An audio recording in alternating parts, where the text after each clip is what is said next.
Good evening and welcome to the City Council meeting for Tuesday, November 16th. This evening our invocation will be done by Council Member Nashad Kamali, and we will have a recognition from the Office of Economic Development, and then we will start our meeting. So Nashad, would you please lead us in prayer? Thank you, Mayor Pro Tem. Please bow your head with me. As we gather here today, let me start by thanking you. Thank you for many and abundant blessings. Thank you for life itself, for the measure of health, and for friendship during these times. God, we also ask that you watch over those who have lost loved ones, got injured, physically or mentally, during the tragedy at the Astroworld concert last week in Houston. Help all of those who are affected directly or indirectly. God, we also ask that you keep all of our men and women in our armed forces, our first responders, and our healthcare heroes safe. As we go into the holiday season, please watch over all of our residents as they travel away from our great city, and welcome all of those who spend time with their family into our city. Keep all of our residents safe during this busy season. Please guide us and our staff as we make decisions to elevate our city to an even higher status. We ask that you continue to guide us along the right path and keep us under your protection and grace. Amen. Please rise for the pledge. I pledge allegiance to the flag of the United States of America and to the republic for which it stands, one nation, under God, indivisible, with liberty and justice for all.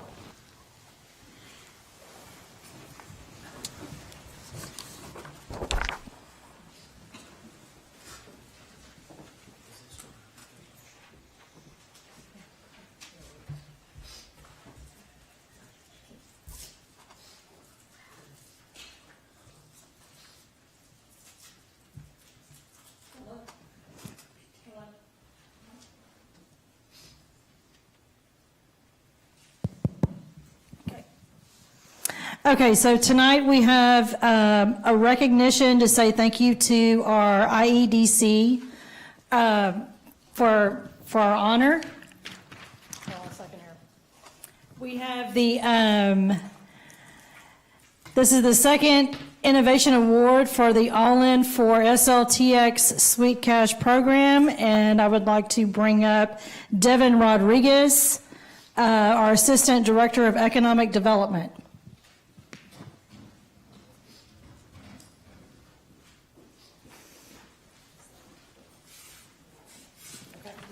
Go ahead. Yes, ma'am. So thank you. Yes, we received a bronze ranking innovation award for our All-In for SLTX Sweet Cash program from the International Economic Development Council. And so first we want to say thank you to our Sugarland 4B Corporation and every customer that has participated in Sweet Cash. This award is for the first phase of Sweet Cash that we did last year during the pandemic, and since then we've also done other iterations of the Sweet Cash program and made modifications to continue to meet the community's needs. But at the start of the pandemic, we really went out and listened to our businesses to find out like what they needed, and we heard loud and clear that they really didn't want a handout, but wanted help promoting and bringing customers in. And so that's how we structured our Sweet Cash program. The first phase of Sweet Cash contributed over $206,000 back into our local economy through both the city's gift card purchases and consumer participation.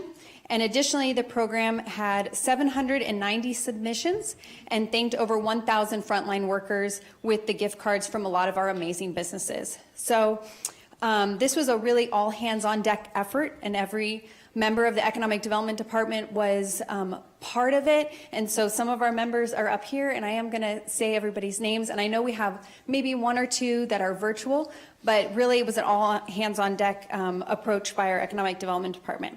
So I'll just do it with the folks that are here first. So Teresa Preza, Alba Pinate Johnson, Whitney Williams, Jesse Hubble, Tammy Corp, and John Soriano. And then I believe we have, there we go, there's our friends up there. There's Melissa Raju and Suzanne Gray. Thank you, guys.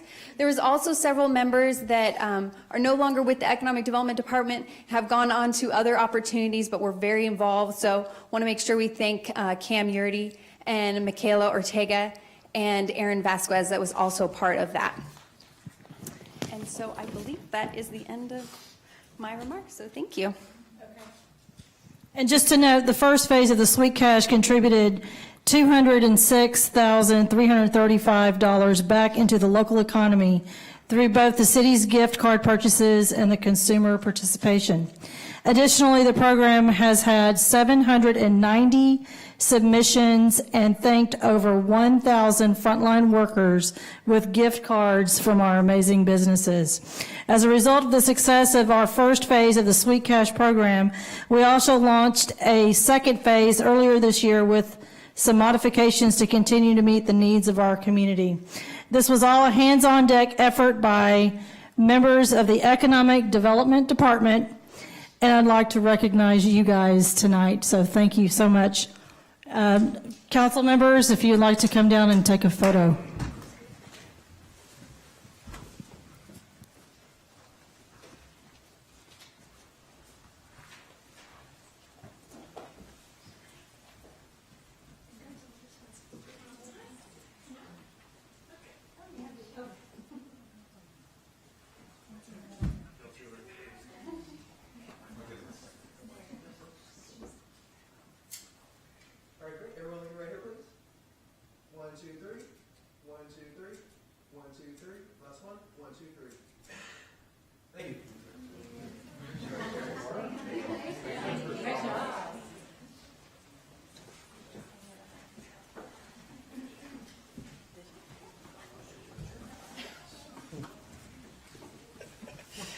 Okay.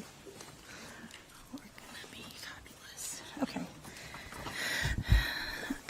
Also, we have here in the audience, I've noticed two scouts, two Girl Scouts. Would you please stand and introduce yourself, tell us your troop number and the badge that you're working on.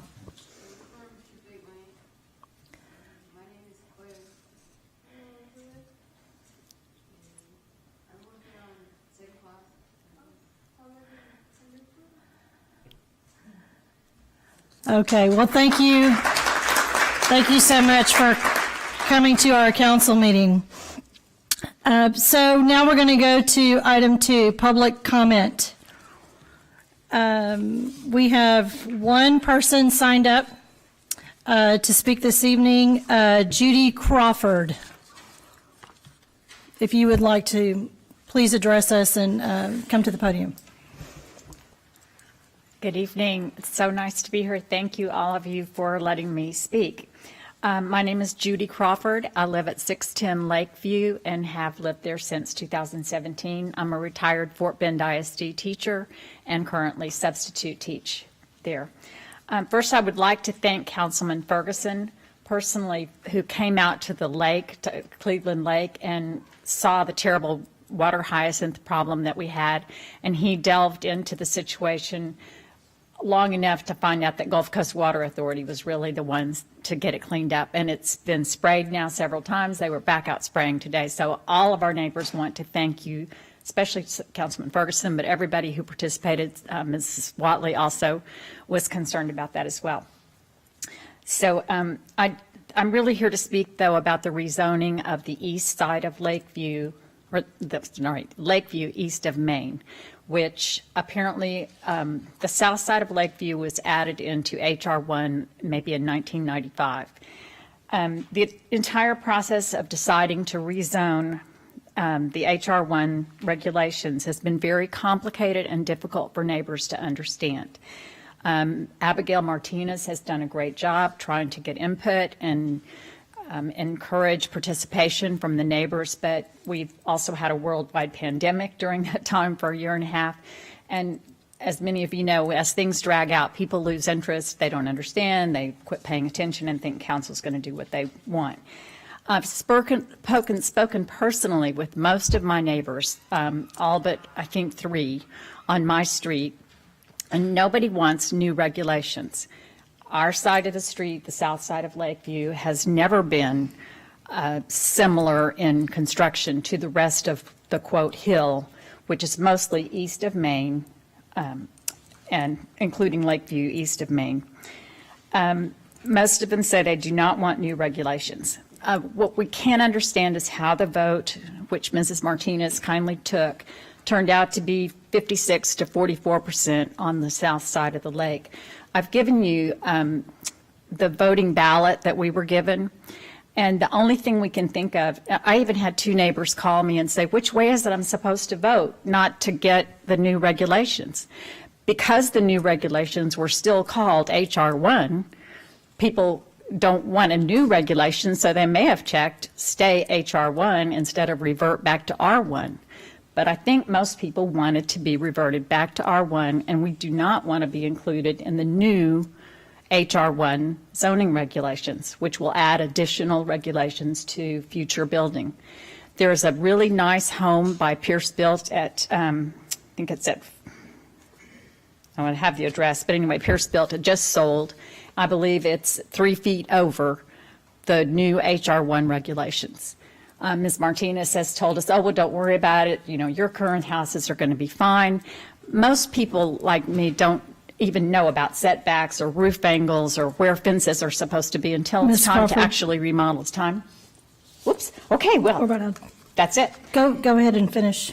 Okay, we just would like our side of Lakeview to be reverted back to R1, and thank you so much for letting me speak.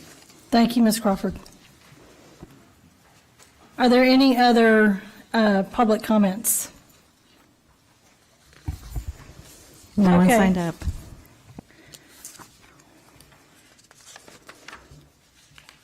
Okay, we're going to move to item 3, consent agenda. All consent agenda items listed are considered to be routine by the City Council and will be enacted by one motion. There will be no separate discussion of these items unless a council member requests, which, in the event, the item will be removed from the consent agenda and considered on its normal sequence on the agenda.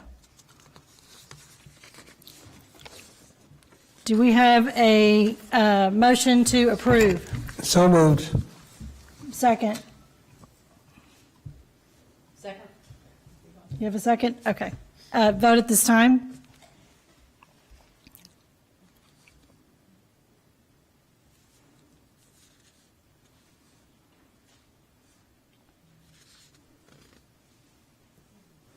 Okay, we're having an issue with the prompt not coming up. Okay, let's just do a hand vote. Okay, motion carries 6-0. Okay, item number 4, contracts and agreements. Consideration of an action on authorization of a construction contract with Wade Kahn, LLC, in the amount of $2,192,606 for the Telfair drainage improvements, New Territory Boulevard and Chatham Avenue project, CIP CD R22108. Greg Nichols, Senior Project Manager. Good evening. I'll start with a little background on the project. The intersection of New Territory and Chatham regularly experiences excessive street ponding. Two-dimensional drainage analysis study was completed in 2018. The study identified the area exceeded the city's performance criteria per the master drainage plan. In 2019, GeoBond project and design funding was available in October of 2020. The design was completed September 2021. Okay, it's not advancing.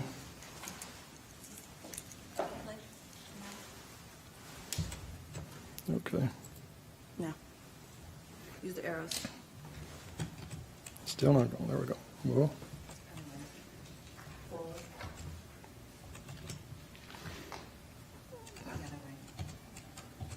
there we go. Okay, this is the project map location. As you can see, it basically encompasses Chatham Avenue from New Territory down to the outfall, down at right across from Cornerstone Elementary. The project scope, we're installing a new storm sewer trunk line parallel to the existing and enlarging of inlets. The new trunk line to start at the intersection of New Territory Boulevard and progress south along Chatham Avenue, approximately 2,000 feet to the proposed outfall. Line size will transition from 36-inch reinforced concrete pipe to 7x5 reinforced concrete box at the outfall into lid number 17 drainage facility. Bid phase, the invitation to bid advertised September 29, 2021 and October 6, 2021. Bids were opened on October 14th. 7 qualified bids were received. Here's our contractor selection. As you can see, Wade Con was low bid at $2,192,606. And Mr. Colby Anderson is here with Wade Con this evening. In case you guys have any questions for him, our engineering estimate there is at the bottom at $2,033,742.34. Let me add that Wade Con has been here working in the city of Sugarland for about 3 years consecutively now. They finished up a project on 7th Street right in front of the middle school there, which is very similar to this project. We're going to be working right in front of Cornerstone Elementary. That project went well, and since then they started a project in Settlers Park and are almost completed with that one, and just recently started another one on Montclair. Here's our project funding. Our construction contracts listed there at just under $2.2 million. We have anticipated $25,000 for construction admin, materials testing. We have $40,000 with a contingency of 5% at $110,000. That gets our estimated project cost of $2,367,606. We currently have $2,794,925 in the budget. The surplus will go to the remaining GEO bond fund projects. Here's our project schedule.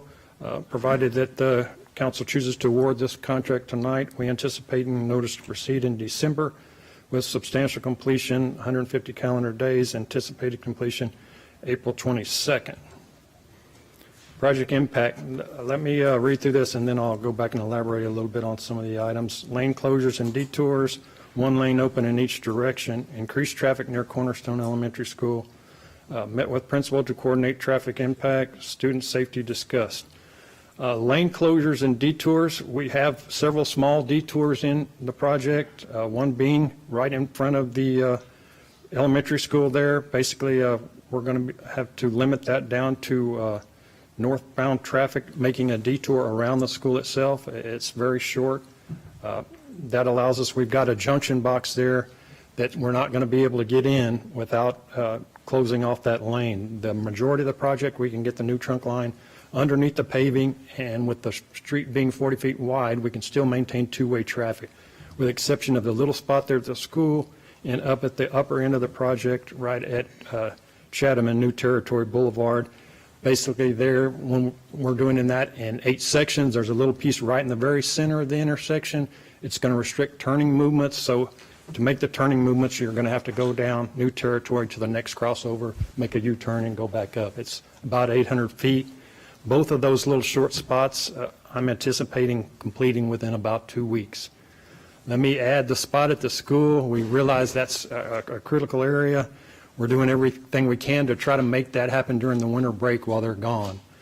We've got a lot of hoops to jump through to try to make that happen. One being contractor personnel. A lot of those guys go back home. They're not here. That's the one time a year they get to go back home and see their families. We're trying to work through that. Materials, if we award the contract tonight, that concrete junction box has to be cast and cured long enough for us to be able to put it in place during the winter break. And then materials, that box has to be set in cement stabilized sand, and that plant has to be up and operational. If there's enough contractors working, that plant will run. If they're all shut down, well, then we're not going to be able to get sand either. So we're trying to make it happen at this point. That kind of, I outlined the increased traffic around the school already. We've met with the principal and spoken with her several times on the phone. She's on board with what we're doing, and I'm assured her we're going to do everything we can to make her life as easy as possible. She realizes this is going to be an impact, as do we, and we're going to work with her every step of the way to do what we can for her. Student safety was discussed. That's a very high priority item. We've got language in the contract. When kids are present, morning and evenings, all heavy equipment is to stop and remain idle until the kids are gone and back in school or gone home, out of the way, and then we can resume work. Notification, public outreach meetings. We did have a city-sponsored public outreach meeting August 25th. We had not a whole lot of participation in that, not as much as I would have liked, but we did hold a meeting and a few folks showed up and had some comments, and we did our best to address those comments. We did meet with the Cornerstone Elementary School, and like I said, I have spoken with her several times on the phone, and she's on board. We got input from her on what they felt like would help them, so we've incorporated that into our plan. City website will be posting updates and notices about the job before, during, after the job. Mail out letters, if we need to do mail out letters. There are no homes actually fronting this street, so we won't be right in front of somebody's house impacting trash or mail or any of that kind of stuff, but we can do mail outs if the need arises. Message signs, we do have several of those in the contract. They'll be placed beforehand and throughout the job, letting people know of traffic switches and such. Door hangers, again, we can hang door hangers. There aren't any homes directly adjacent street, but if the need arises, something comes up, we can certainly do that. And one-on-one communications are always available if needed. Request for approval, staff recommendation authorization of a construction contract with Wadecon LLC in the amount of $2,192,606 for the construction of CIP CDR 2108 Telford Drainage Improvements, New Territory Boulevard Avenue project. And with that, I'll address any questions you may have. Thank you, Greg. Any questions from council? William? I have a quick question probably every parent in here is asking. I can't imagine the challenge you're facing outside of an elementary school to begin with. The timing of it all, if I may, because I don't know how the date of this happened. Is this not something we do in the summer? Or is it just the best time? I don't know how that was determined that. We can do this kind of work in the summer, but the way it fell out, the bid was done, and it just all fell into place to make it happen now. It's a fairly long project, 150 calendar days, so trying to work the summer into that 150 calendar days is pretty challenging. I appreciate it. I just, as I think of it as a parent, I'm like, I understand. What a project you have. And we thought about that too. That's the reason we're trying to make that 2 weeks work. Yes, sir. We hope Thank it you. works out. Nishad? Greg, thanks for the presentation. You mentioned no homes front this area. However, residents have to drive in it every day. That's correct. Have we notified the HOA about Yes, sir. this? They were involved in the public outreach meeting. They did not choose to show, but they were involved and notified, and we will be notifying throughout the process with letters. Yeah. I'm just concerned because I'm a neighbor. I live here. I never knew about this meeting. So if I didn't know about it as informed as I am, I just wonder how uninformed individuals would know about this. I think maybe we need to do a little bit more. I'm not against the project. We need this. We definitely need this. But I'm concerned about the residents that live in this area that are going to be impacted for 150 days. Yes, sir. We've got to let them know ahead of time that. We have message boards we're going to be placing on the route prior to starting. Yes, sir. Okay. And we'll be updating those as changes and traffic switches occur. Okay, follow up. You mentioned the road in front of the lane in front of the school will be closed. Did you say that's about 2 weeks? I'm hoping 2 weeks. That's just long enough to get that junction box in, and then after that, we'll be back to laying the new trunk line, which we're doing the majority of that within that one lane, the 40-foot width. So that leaves us the other 30 feet. We can have two-way traffic again. Good. One last question. This is my district. Concern for my neighbors here. Waycon, another representative is here. Have we had many change orders from the 2 or 3 previous jobs that they recently had? I wasn't personally involved with those projects, but I have spoken with the project managers that did those 2 jobs, and there were some change orders, but they were mostly client-generated. They were stuff that we asked for. The contractor didn't come up with anything additional for us that he wanted money for. If we wanted something extra, he worked with us to negotiate a price, and we moved forward in that manner. I'll make the motion to approve. Okay, motion by Karmali. Do I have a second? A second. Second by Williams. Vote at this time.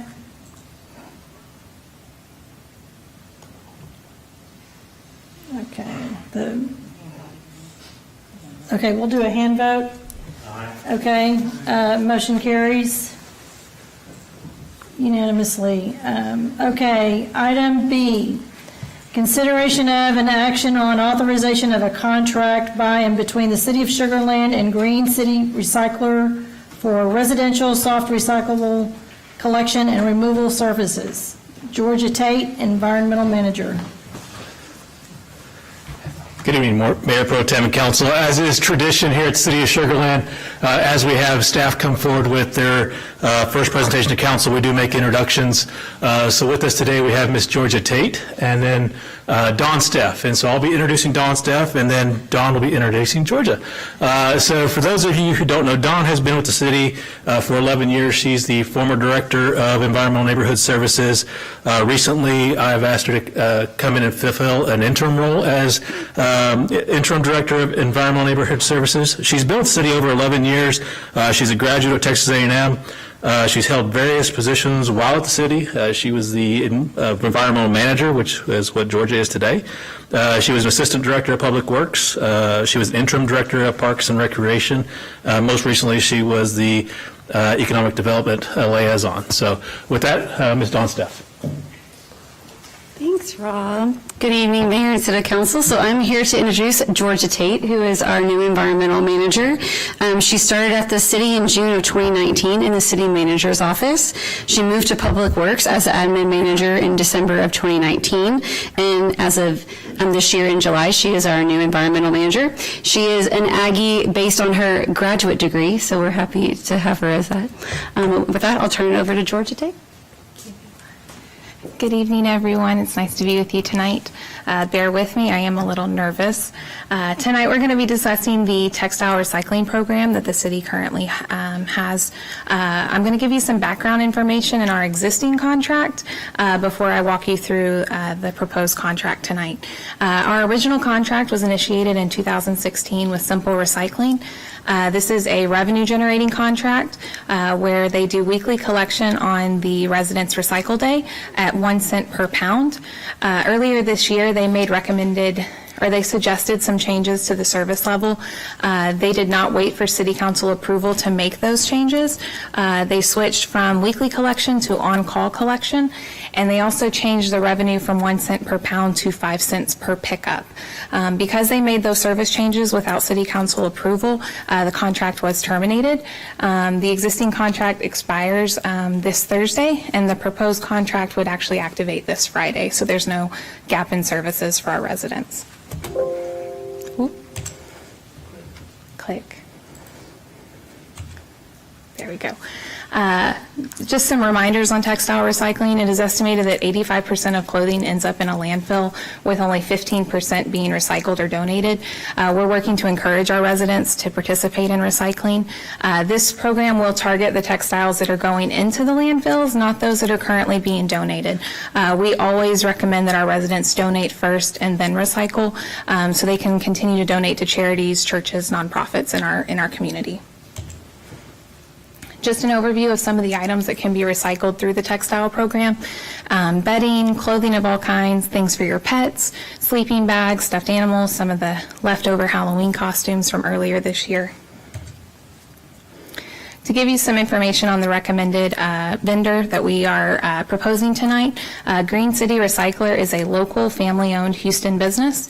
They have other customers, including the Houston Zoo, the University of Houston with their move-out days, where college students are getting rid of quite a bit of excess items, 325 apartment complexes in the greater Houston area, as well as multiple retail centers. City staff actually toured the facility.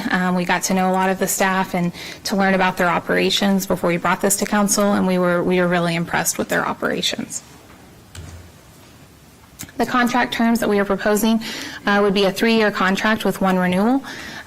This would maintain the service level with on-call textile collection and no gap in service, with the existing contract ending on Thursday evening at midnight, the new contract starting Friday morning at 12:01 a.m. The monthly reports would be giving us some more insight into the amount of textiles that are collected and the pounds are collected.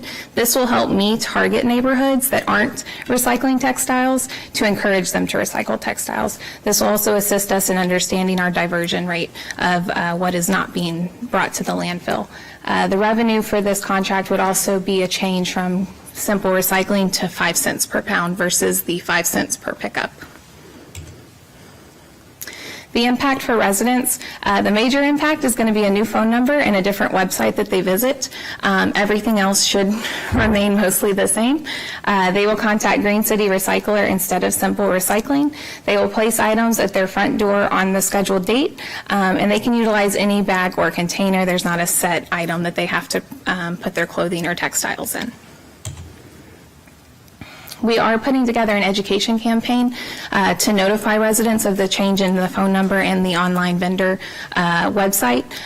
We have worked with communications to schedule a local alert on Facebook, which will actually ping all of the city's Facebook followers to let them know that there is a change in service and there's a new number for them to call to participate. We have other social media messaging planned for this week and next week per council approval.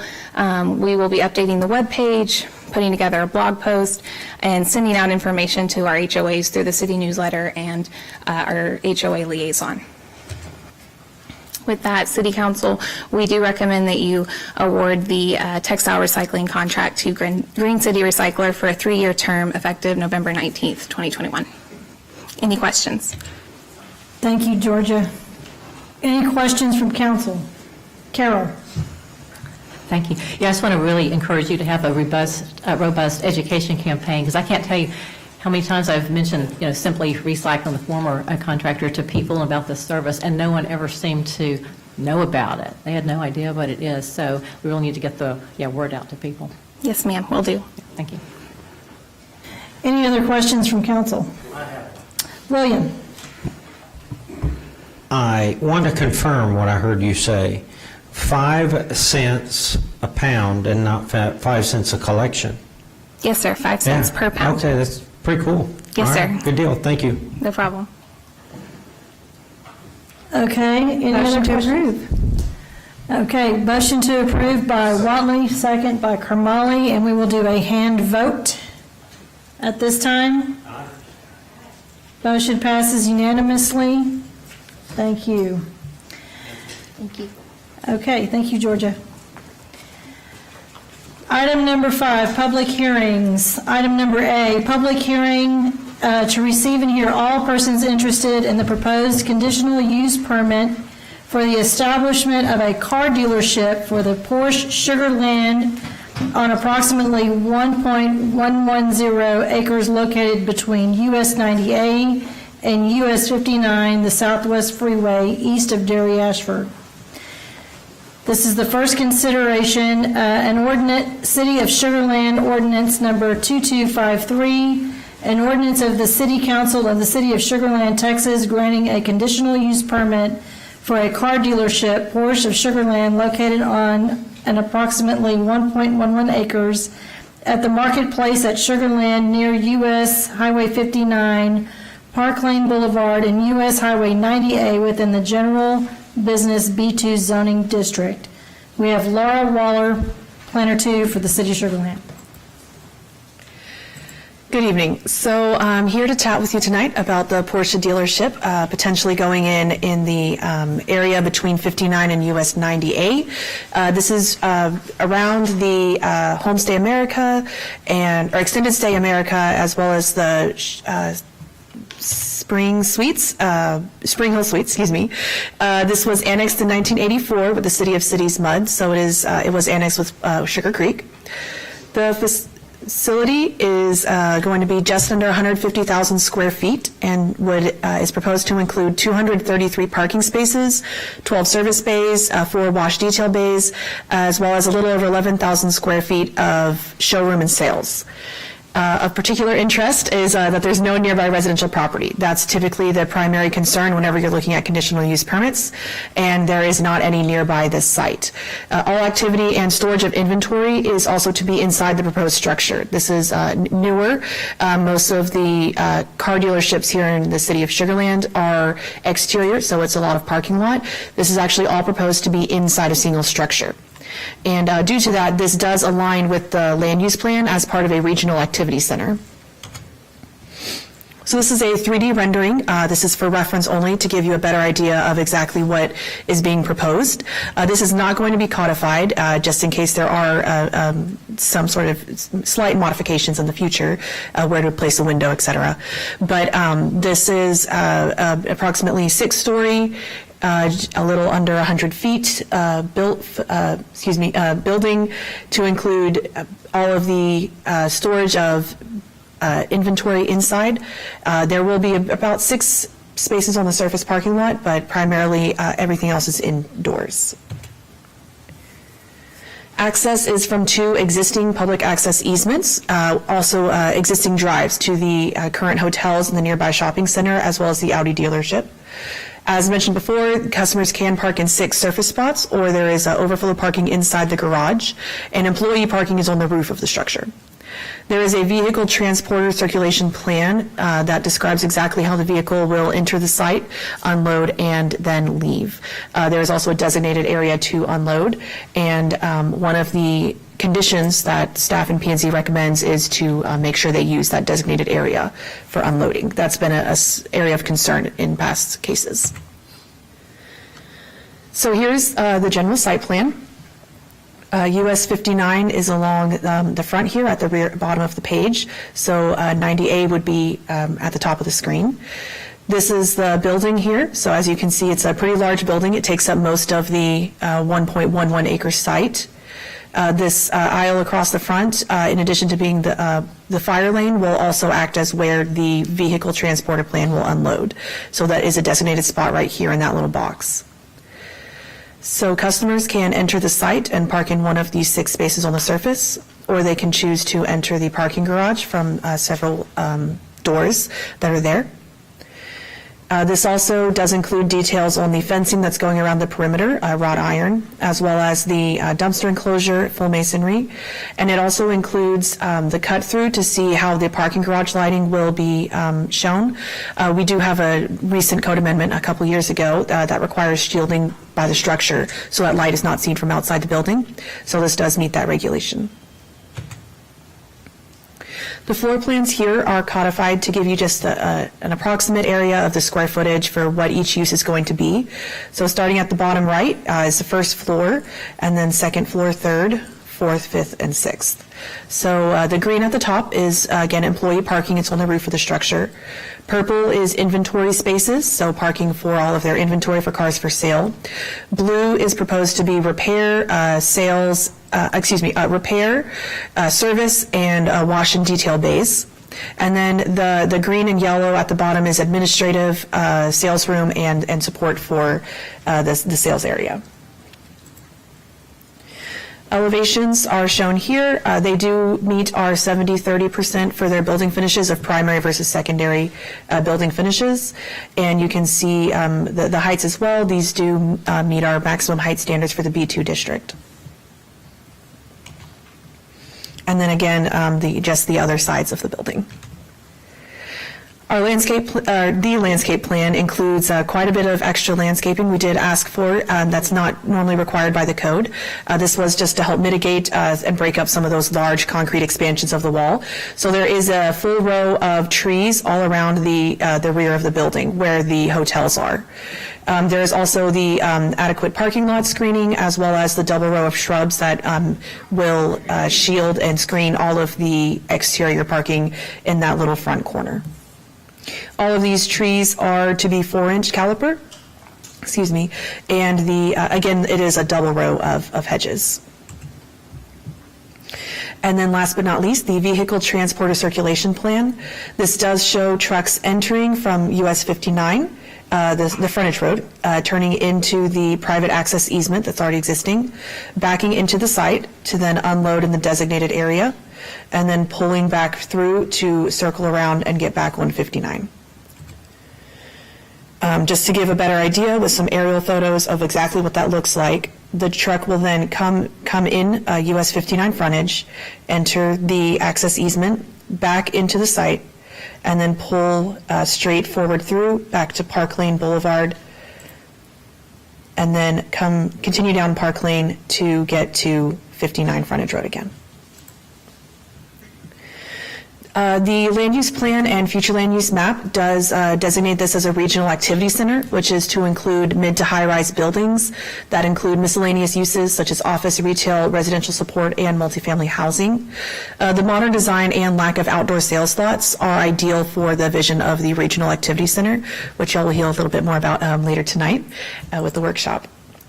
The public hearing notifications were all met. Property owners received mailers within 200 feet. Courtesy sign was posted on site, as you can see from the photo. We did make an online form available as well for comments. However, staff has received no inquiries and is not aware of any opposition. Planning and Zoning did hold a public hearing initially on September 14th, which there were no speakers present, and direction was to move forward. Consideration and action followed on October 12th. There was some more questions, primarily about organizing of materials because the site is fairly limited. Those questions were answered, and then P&Z did unanimously vote to recommend approval of the conditional use permit with the staff suggested conditions. So those conditions, I'm not going to read them out. They are included in the ordinance, but it's primarily that everything is according to the plans you just saw, as well as some of our other standard automotive-related conditions, such as closing doors, limiting signs, and not having outdoor paging or sound systems. Of specific note for this is the vehicle transporter circulation plan must be followed, and we specifically call that out, as well as requiring that their vehicle inventory is only unloaded in the designated area and is prohibited on access easements. So your points for consideration. This is a fairly small site, approximately 1.11 acres, and is vacant. It was annexed in 1984 and is zoned general business B2. The site is near property with uses of similar intensity, including another dealership, the Audi dealership, 2 hotels, and a large shopping center. And there are no shared property lines with single-family residential zoning districts. The closest residential property is a Sugar Creek development, which is across US 59 and past their initial row of commercial areas. The CUP is compatible with the existing uses, and it appears well suited to the location because it's between 2 major highways, and it does propose using existing access easements, so it would not require any more entrances to those major freeways, which minimizes impacts to traffic surrounding the property. Therefore, staff and commission do recommend approval of the CUP per ordinance number 2253. We do have the applicant team ready to answer any questions. Staff is also available if you have anything. Okay, thank you, Laura. At this time, we will open the public hearing. Do we have anyone here wanting to address the council? First call, second call. At this time, we are going to close the public hearing. And are there any questions of council at this time? Carol. I just wanted to say thank you for the inclusion of the additional landscaping. I think that's a very nice touch. Any other questions from council? Nishad. How tall is the Audi dealership? How many stories is that around the corner? I don't know, but I could look it up for you and get you an answer tomorrow. I believe it's underneath the maximum, which is 100 feet, but I think it's 3 or 4. And so is this 6-story building underneath the maximum as well, then? Yes, it is. It does. It's there is about 14 feet left over. It's 86 feet tall, I believe. Okay. Any other questions? Okay, we will vote at this time. We will take a hand vote. Motion to approve. A motion to approve. You have a motion to approve. Motion. I got a second. Okay, let's vote at this time via hand. Okay, motion passes. Okay,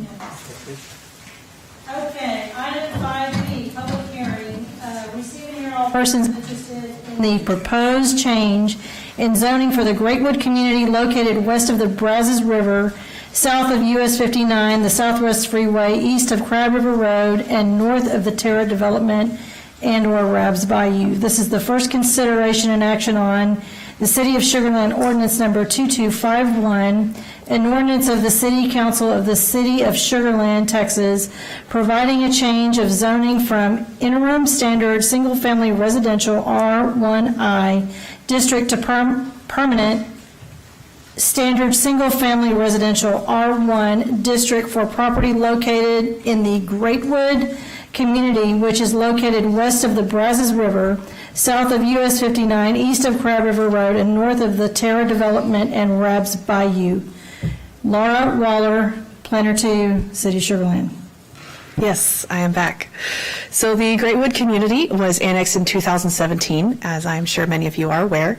The current zoning is still considered the interim zoning that was placed on it upon annexation. This is the final step in annexation that we're proposing tonight. It is rezoning the rest of the remaining single family to R1 standard. So this does include 60 residential plats, 12 right-of-way dedications, and 17 other parcels that are identified by deed number and recordation with the county clerk's office. This is an aerial map showing the area. This is bounded by city limits on the west, south, and east, and then US 59 on the north. This does include areas that were already zoned PDI from a limited purpose annexation, commercial areas that are B1 and B2, and special residential districts of R1Z and R4. All of those districts have already been permanently zoned except for the PDI. And so we are moving forward. This is the last step to get all of Greatwood officially permanently zoned.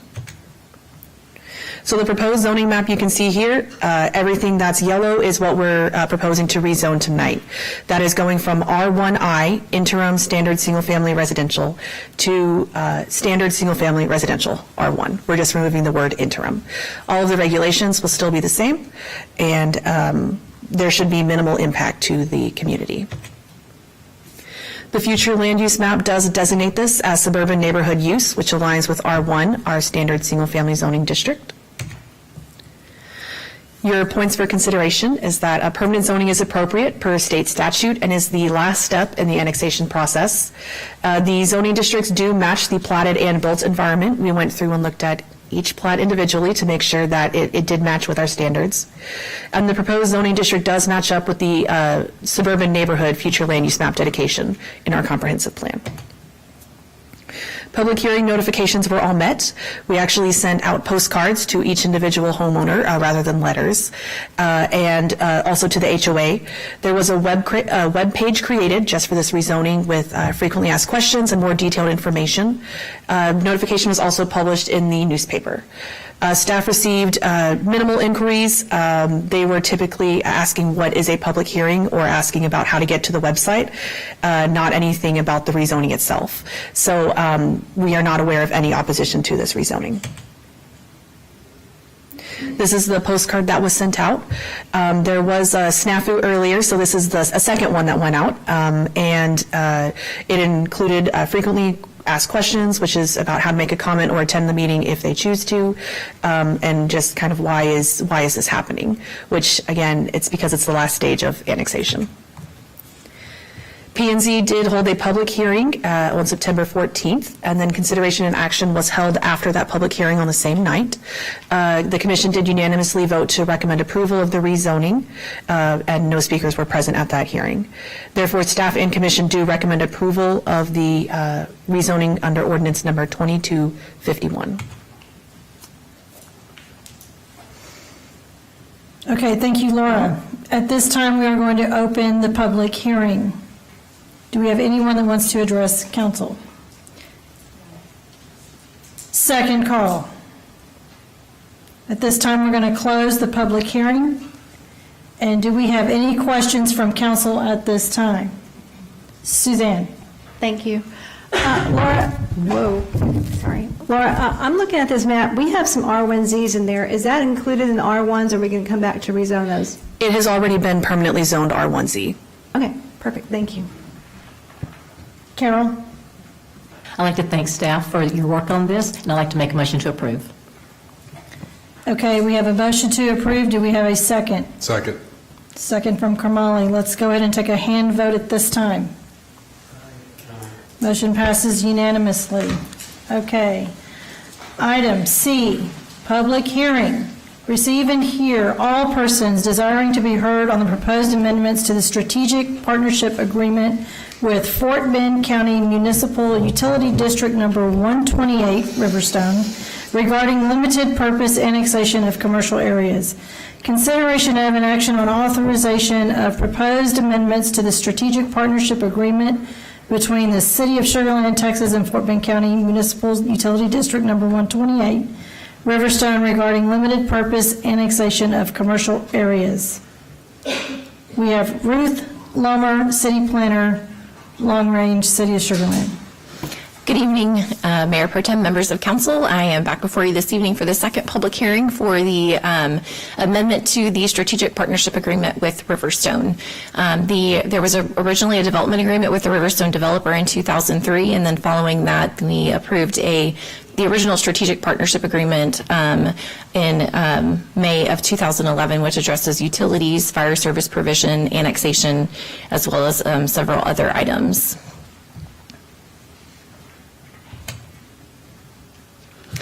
So this revision to the MUD 128 SPA has been requested by the Municipal Utility District. It is for the purposes of the city annexing their commercial properties for limited purposes, specifically so that we can collect sales tax. Here is the map of Riverstone. You can see the boundaries of MUD 128 here in yellow, and then in kind of this striped aqua color is the future limited purpose annexation area. So I went over a lot of these changes last time, so I'm not going to go over every detail, but the sales tax will be split half and half between the MUD and the city, and there are some specifics in the agreement about how we'll make sure to cover that, but I did go into great detail about that last time. So the process for establishing an SPA and updating an SPA is created through the Texas Local Government Code, and so the MUD is required to hold 2 public hearings and then approve the SPA. The MUD has already done all 3 of those actions. City Council then is also required to hold 2 public hearings and then approve the SPA, and then we will do the limited purpose annexation through 2 readings of the annexation ordinance. So the first public hearing was held on October 19th. We did not have any speakers, and we are not aware of any opposition at that time. And then tonight you'll be holding the second and final public hearing. We did publish the notification in the newspaper and in the city's newspaper and the district's newspaper. And again, we have not received any inquiries and aren't aware of any opposition. So next steps in the future, we will be bringing back to you an annexation ordinance for the limited purpose annexation of the commercial areas, and then we'll do a second reading at a following meeting. So with that, we recommend you hold the second public hearing, and then authorize execution of the amended and restated strategic partnership agreement with MUD 128. And I can answer any questions after the public hearing. Okay, thank you, Ruth. At this time, we're going to open the public hearing. Is there anyone in the audience that wishes to address this topic? Second call. At this time, we will close the public hearing, and are there any questions from council? No question. Do I have a motion to approve? Motion to approve. Have a second? Okay. We'll take a hand vote at this time. Motion passes unanimously. Thank you. Item 6, workshop. Review and discussion on results of public engagement with property owners along Lakeview Drive east of Wood Street. We have Abigail Martinez, Senior Planner, City of Sugarland. Good evening, Mayor Pro Tem and members of City Council. So for tonight's agenda, I'll first be covering background, and then we'll get into the process for the Lakeview resident engagement, and then we'll discuss the results, and then I'll provide some points for your consideration, and I'll be looking for council's feedback on those.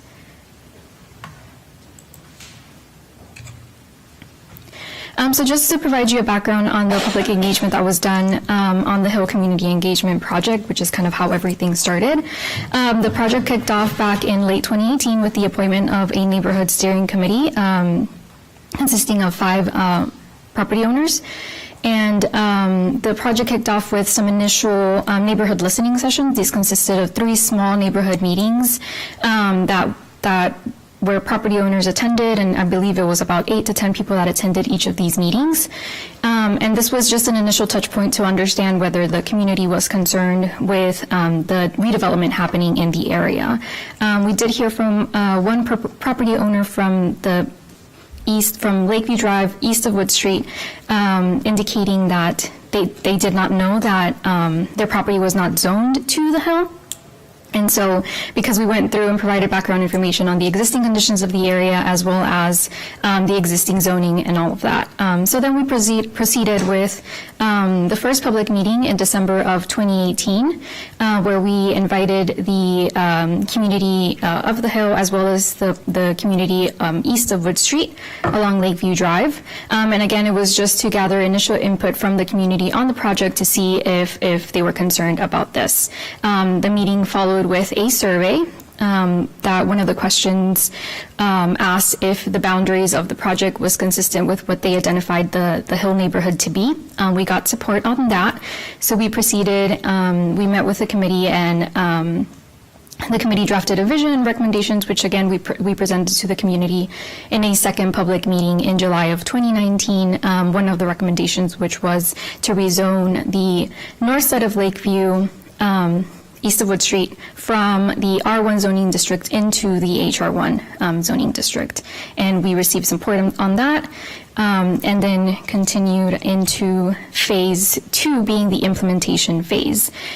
So we did kind of spread it out into 2 parts, into initial implementation and final implementation. The initial implementation, again, consisted of implementing the recommendation from phase 1 to rezone the properties east of Wood Street into the HR1. The south side of Lakeview was already part of the HR1 district, and we didn't hear concerns from people wanting to be rezoned out of the HR1 during the phase 1 public engagement process. So we kind of continued the course with kind of this overall project boundary. And so with that, then in July of 2021, there was changes to the regulations in the HR1 zoning district, which affected all of this area here, both the north side of Lakeview Drive and then the south side of Lakeview Drive as well. And so during that time, we did receive concerns from property owners in this area regarding the changes to the regulations, and they indicated a desire to be removed from the HR1 district. And so during the July 2021 meetings where we presented the changes to the regulations, council did adopt those regulations and then just directed staff to engage with the Lakeview residents to understand their concerns and to try and come up with a solution. So then with that, we did meet with 5 residents of Lakeview in August of 2021. Staff provided a presentation with just some background information on zoning, on what it is, how it affects properties, the difference between zoning and what an HOA is, and kind of how those two are different, and then as well as the project history. And so we had a discussion with the residents and agreed to put together a CD-produced mailer rather than having another public meeting with the overall area. That way people could provide their input on whether they wanted to be rezoned or not for their individual property. So we mailed that letter in August of 20th of 2021, and that letter was sent to 57 Lakeview property owners, and we were requesting input on whether their property should remain in the HR1 zoning district or be rezoned to the R1. We mailed the form as well with a prepaid envelope, a sheet on zoning facts, as well as directed them to the website to understand the detailed differences in regulations between the R1 district and the HR1 district. That way they could provide and make an informed decision. The original deadline for input was September 17th of 2021. And then after not hearing back from properties, we extended the deadline for those non-response properties and sent them a follow-up letter to them so that they could have an opportunity to respond.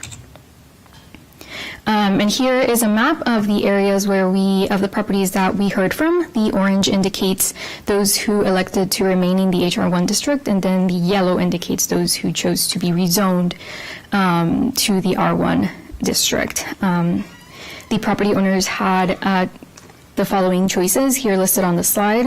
One, whether their property should remain in HR1, or if their property should be rezoned from HR1 to R1. And so they would select one of those two and then return the form. So in looking at the overall results, we did receive a 74% response rate overall in this entire area, including the north and the south. However, the results came back 50-50. We received 42 responses, and it was split right down the middle, with 21 wanting to remain and 21 wanting to be rezoned. In looking at, in breaking it up by the north side of the street versus the south side of the street, on the north side of the street, we had a 68% response rate, where 54% of those who responded indicated that they would want to remain in the HR1. That is 14 properties elected that, and for property owners who owned multiple properties, we did count their response. For example, if they own 3 properties, then we counted it 3 times because of the individual property. So the majority, by a slight majority of 2, in the north side, they responded that they want to remain in the HR1 zoning district. On the south side, we had an 84% response rate, where 56% of those who responded indicated they would want to be rezoned, and that would be a difference of 2 properties here. So 7 want to remain in HR1, and then 9 properties want to be rezoned. So that would be a majority of those who responded want to be rezoned in the south side portion of Lakeview Drive. So just some points for your consideration when comparing the engagement to phase 1. We did receive a much higher response rate. However, the results are inconclusive on this topic because they are split 50-50. We did receive stronger direction from the north side to remain in HR1 just based on comparing the number of responses. And there was also a slight majority, 54%, to remain in HR1. And then we did also receive a higher response rate from the south side, with a slight majority to be rezoned, with 56% of those who responded. With that, based on the public input, we are recommending to rezone the south side of Lakeview Drive from HR1 to R1, just based on the input that we received. Just as a reminder, some of the regulations that would change if they are rezoned to R1 would include changing the maximum height, for example, to 35 feet. The side setbacks would now be 5 feet instead of 10. The garage maximum height would be 20 feet. The floor to area ratio would be 0.71, which is higher than the HR1 district allows. Just an example of other regulations that would apply if they were rezoned from HR1 to R1. And if council concurs with the recommendation, then staff would work to initiate rezoning proceedings with the Planning and Zoning Commission at their December meeting, which would include a public hearing, and then the commission would be making a recommendation during that same meeting. And then after that, in early 2022, we would come back to council with a public hearing and a reading of the ordinance. And so with that, I can answer any questions. Any questions from council at this time? Suzanne? Oh, yes, thank you. First of all, Abigail, thank you so much. This has been a long haul, and you've worked very hard, so I appreciate everything you've done. I really do.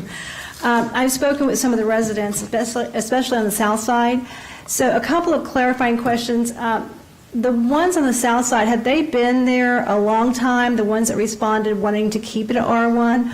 or are they new? Do you have any idea of how long they've been there? I do know of one property owner that actually came to the meeting that we had on August, and I know he was a new resident, so he didn't have an opportunity, obviously because he didn't own property in that area yet, to participate in the phase 1. But some of the other residents, I believe, they had been property owners during the phase 1 part of it. Okay, and that's basically, I'm asking that because I think a lot of the ones who wanted to revert to R1 have been settled there for a long time. The second question, is anybody who, during this interim, would they be in violation if we put it back to an R1? No. Did they build or did they do anything according to ordinance as a HR1? No. Can you clarify your question? Sorry. During the interim time when it became HR1, did they do anything that would affect them to be coming back to an R1? No. Mm-mm. Okay. So I think from what I have spoken to some of the people there, what your recommendation is actually stands with what I've heard. So thank you. Mm-hmm. Carol? So just to clarify, so the south side has been an HR1 for 24 years then? Yes. And they want to be rezoned back to what they were over 24 years ago then? Right, and Okay, and so then they understand that they want to be rezoned to something that they were 24 years ago? right, to R1. Okay. Shad? Just a comment. I agree with your recommendation to bring it back in front of P&Z, but let's make sure that residents come, give them enough time and guidance, and make sure that they show up so that way they can speak. The 50-50, it's too close.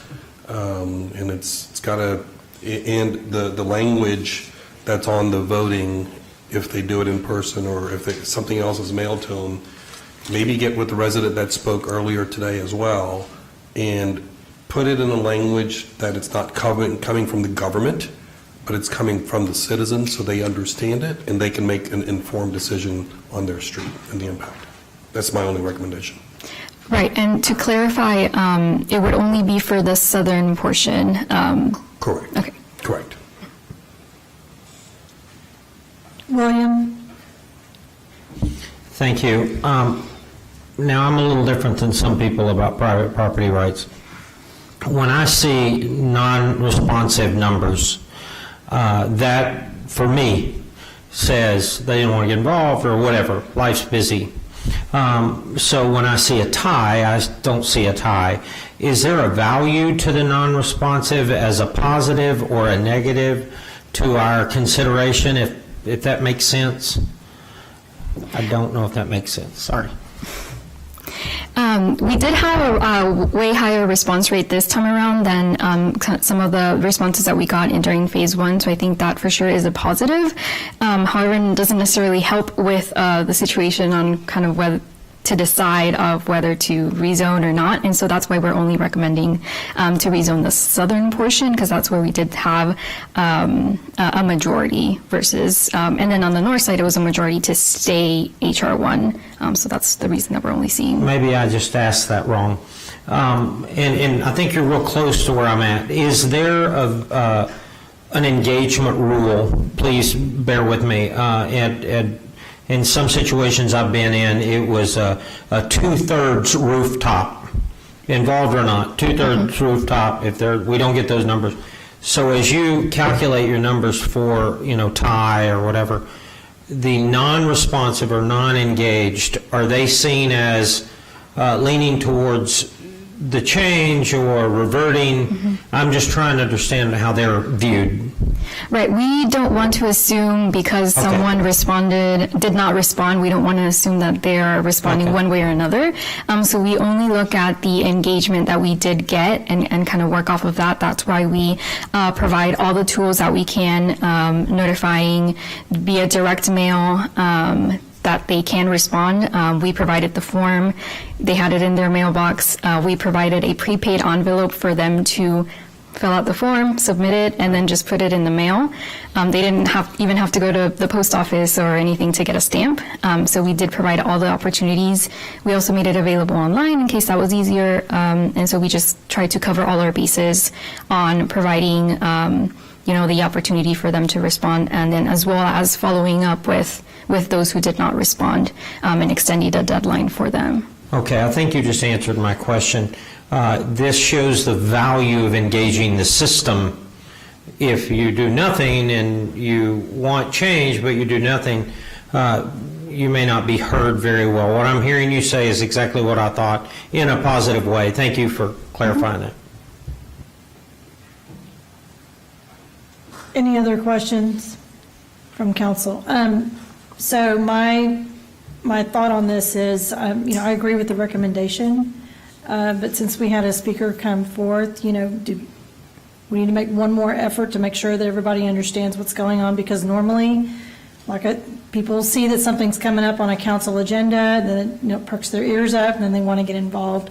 So that's just my concern, is just to make sure that everyone knows that we're at this point to get close to vote on this. So.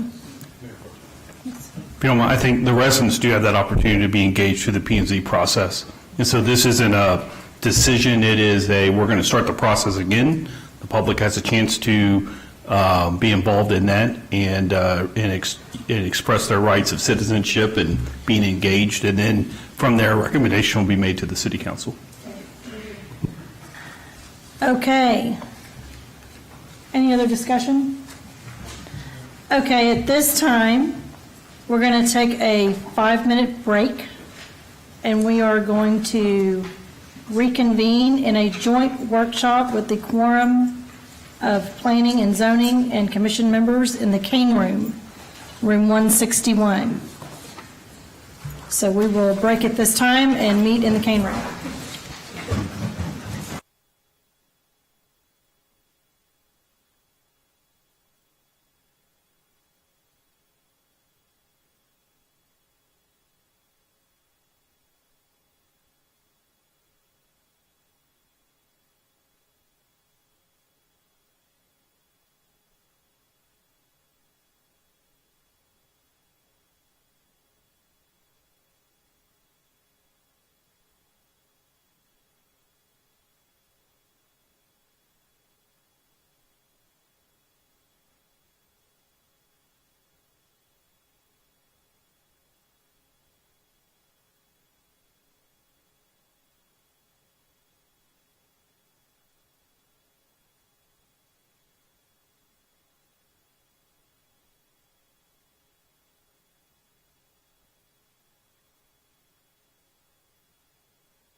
Gabby and Matt, would you mind turning on the cameras for me, please?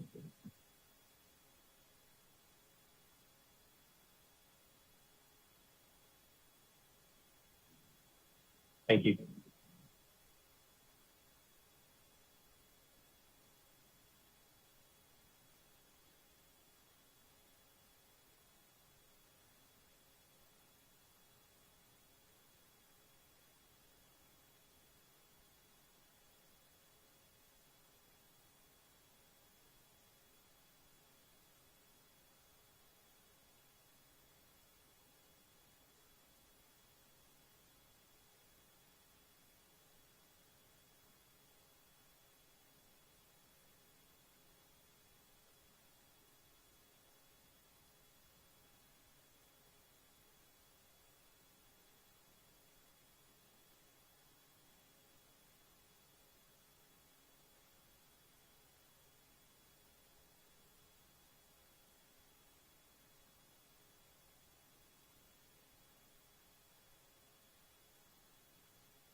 Mic check in the cane room. Mic check, clear.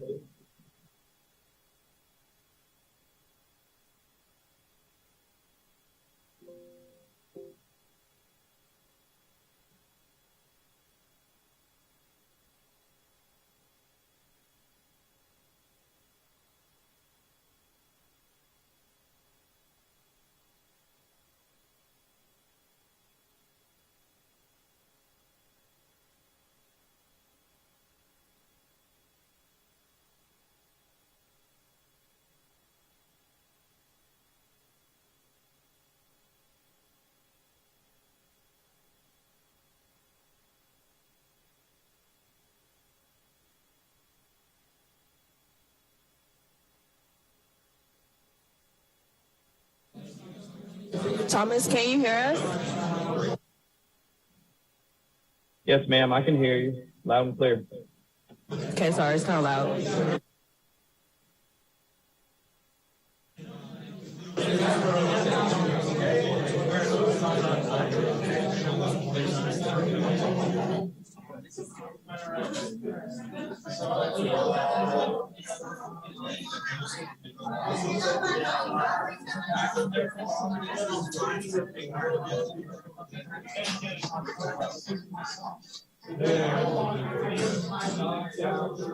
Okay, thanks all here. If would everyone would please unmute their mics. And it is 6:46, and we are reconvening to our joint workshop with the Forum of Planning and Zoning Commission members for the review of and discussion on recommendations for implementing regional and neighborhood activity centers as established in the City of Sugarland 2018 Land Use Plan. And now we're waiting for you to open the meeting. I will then call to order the meeting of the Tuesday, November 16 meeting of the Planning and Zoning Commission to participate in the joint workshop of council for the.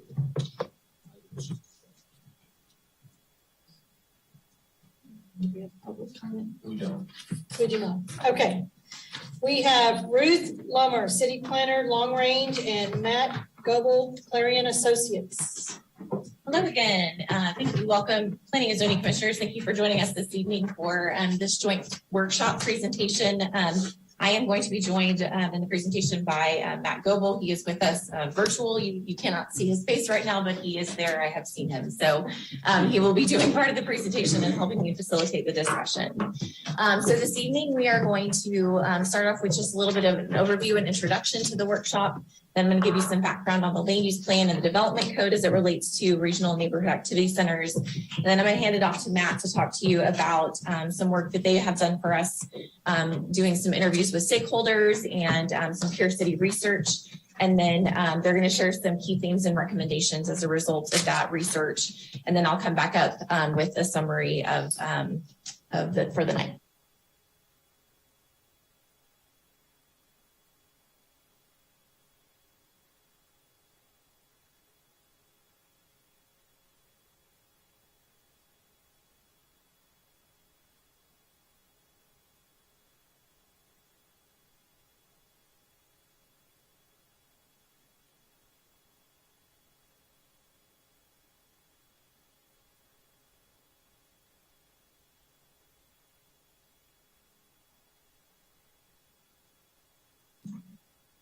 Okay. Thank you. Thank you. The city's in a new stage of its development. We are nearly built out. I think we're about 95% built out. So there's not much green space left for us to grow into. And so now really the main way that we can grow, that we can build our tax base and expand our residential population is through redevelopment of existing commercial areas. Also recently, City Council held a retreat where you identified redevelopment as one of the top priorities that you want us as staff to focus on in the coming years. We've been working with Clarion Associates, who's been helping us do some research and providing us with some recommendations for next steps. So the purpose of tonight's workshop is to share some of the findings with you that our consultants have been looking at, and then also to get your feedback on those recommendations. We really want to hear from you if we're headed in the right direction, and if you feel like this is where we need to go to implement regional and neighborhood activity centers. So starting off with just a little bit of background, as I mentioned, the land use plan was last updated in August of 2018. It is Chapter 6 of the comprehensive plan, which outlines the policy guidance for land use decisions for the city.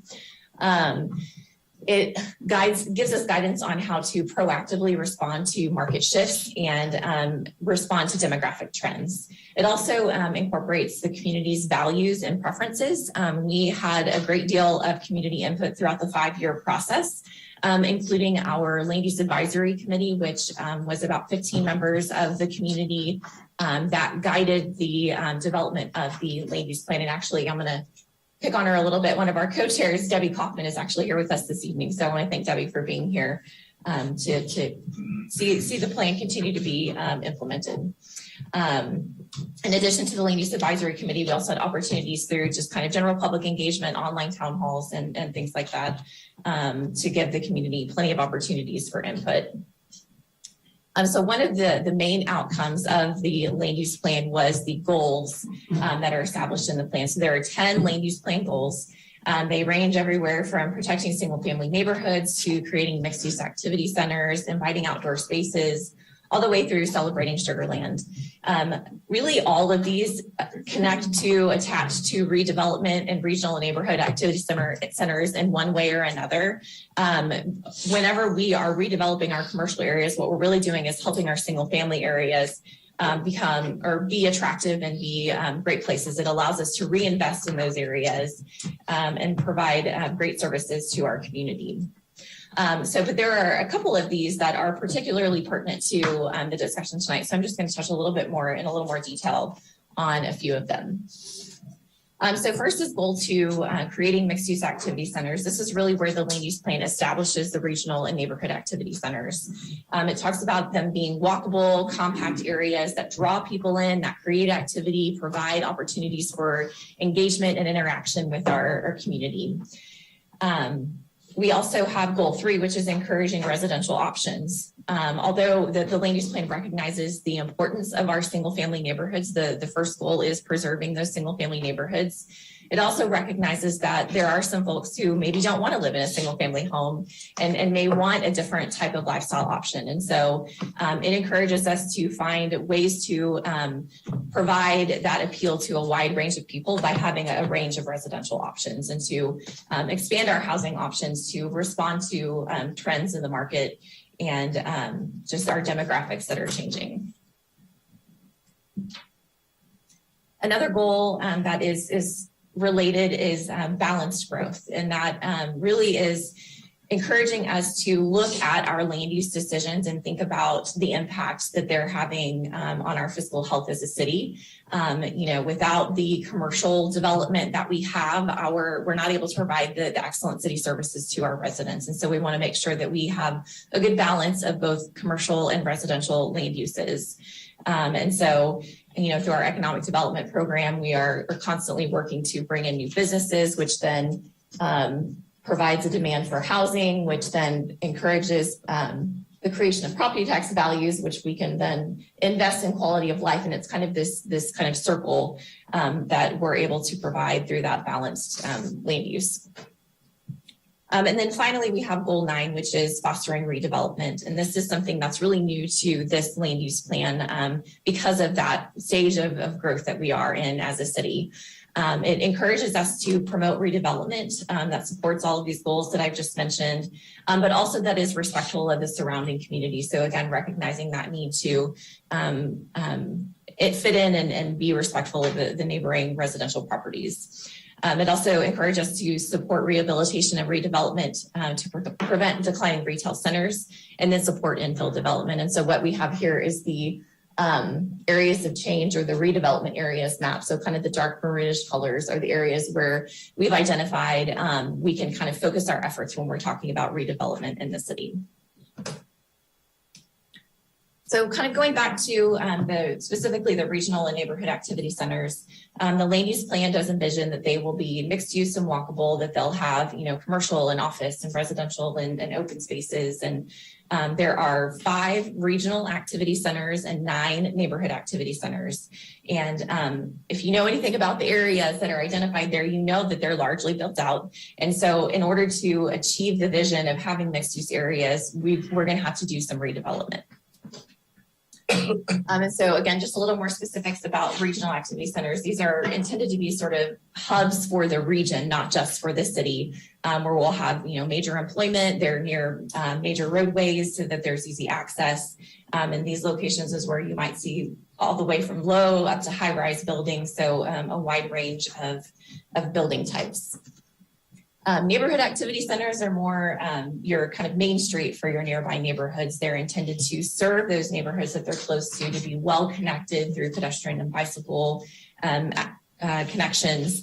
And these are on arterials and collectors, so on kind of those smaller roadways. And they are more envisioned to have the low to mid-rise buildings because of their proximity to the residential areas. So that's the land use plan. That's the big picture vision of what we want to see in the future. Now we kind of switch to the development code, which is how we implement our vision for the future. It's the actual regulations, it's the law, it's the ordinance that tells people who want to build in the city what the rules are that they need to follow to do so. And so we have Chapter 2, which establishes our zoning regulations. That includes things like use standards, bulk standards like setbacks and height and floor to area ratio, landscaping, parking requirements, and such. So today the only way we can implement any kind of mixed use is through the planned development zoning district, which for those of you who've been around a little bit, we have a few of them here in the city. We've been around the block with them a little bit. And so the goal of the PD is to allow for inventive, different kinds of development that aren't allowed in our sort of single use zoning districts that we have today. Sugarland Town Square is the only one that we have right now that is an actual vertically mixed use PD zoning district. But obviously in the future, we hope to see more mixed use in these redevelopment areas. And so what we're doing with this project is evaluating the best way to implement regional and neighborhood activity centers. We didn't want to just assume that we knew the answer going into this project. We wanted to do some research and find out what are other cities doing? What are they finding is the best way? And what are some pitfalls that they've run into that we can learn from? And so that's why we hired Clarion to help us look at what other cities are doing and how can we really encourage and incentivize redevelopment. And is there any other tools that we need to be looking at besides just talking about zoning to also do that? And so our hope in coming out of this is that we will have a development code that more closely implements the vision that's in the land use plan, because what we have right now doesn't really do that for these regional and neighborhood activity centers.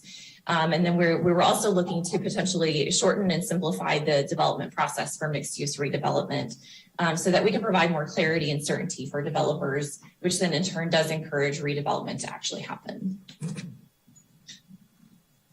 So with that, I'm actually going to hand it over to Matt, our consultant, and hopefully we will get to actually see his face in a second here.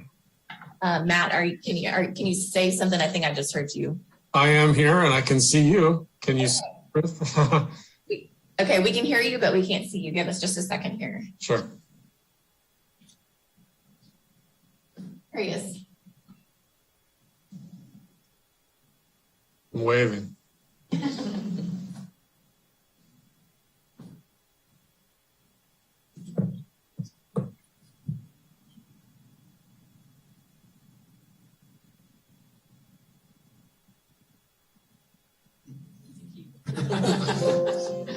Can you talk, Matt, please?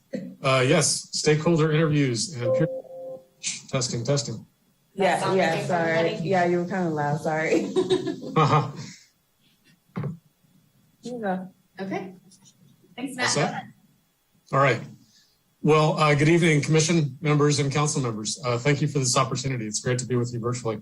So the next part of the presentation is going to start digging into the work that we did earlier this year when we conducted a very interesting set of virtual interviews with a lot of stakeholders in Sugarland.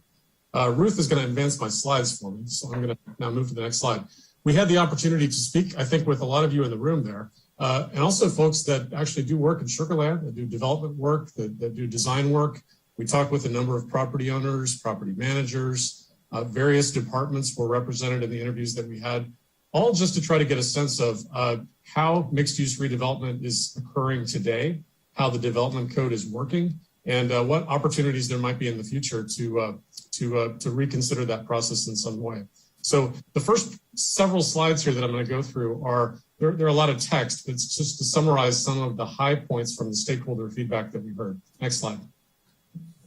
I've got, I think, 4 slides here just on big topics. The first topic that we asked the stakeholders about was, what does successful mixed-use redevelopment look like to you? What do you think are some of the key, secret sauce ingredients that we need to make sure that the new Sugarland regulations potentially address? And then some of the common themes that we heard are on this slide. Dynamic public spaces, where there's something for everyone. We heard a lot of the same terms, young and old, visitors and residents alike, making sure that we're appealing to a cross-section of the community. Features that are unique to the place, historically significant or really kind of tied to a unique place in some way, are an important part of making a place special. And we heard a lot about trying to use tools to protect those special things. Pedestrian-oriented features are really important, making sure that mixed-use spaces are designed for people that are walking. Human scale is a term that designers often use. Wide sidewalks, attractive storefronts, things that are going to make people want to linger in that space. And then finally, the concept of sustainability came up quite a bit in our discussions about successful mixed-use redevelopment. Places that stand the test of time. They're important economically, they're going to last environmentally. Those were kind of key themes that came up from a lot of our stakeholders. Next slide. What are the strengths and the weaknesses of the PD district approach in Sugarland? Ruth talked about this. This is y'all's tool right now for approving mixed-use projects. And we heard a lot of good, and we heard some opportunities for improvement as well. First of all, it's a lengthy process. There's a lot of steps there with 2 public meetings with P&Z, and then you have 2 public meetings with the council. It's an iterative process that allows for a lot of opportunities for staff to work with the consultants and to build some effective collaboration there. We did hear, however, that the process lacks the flexibility to be nimble, to respond to a changing market.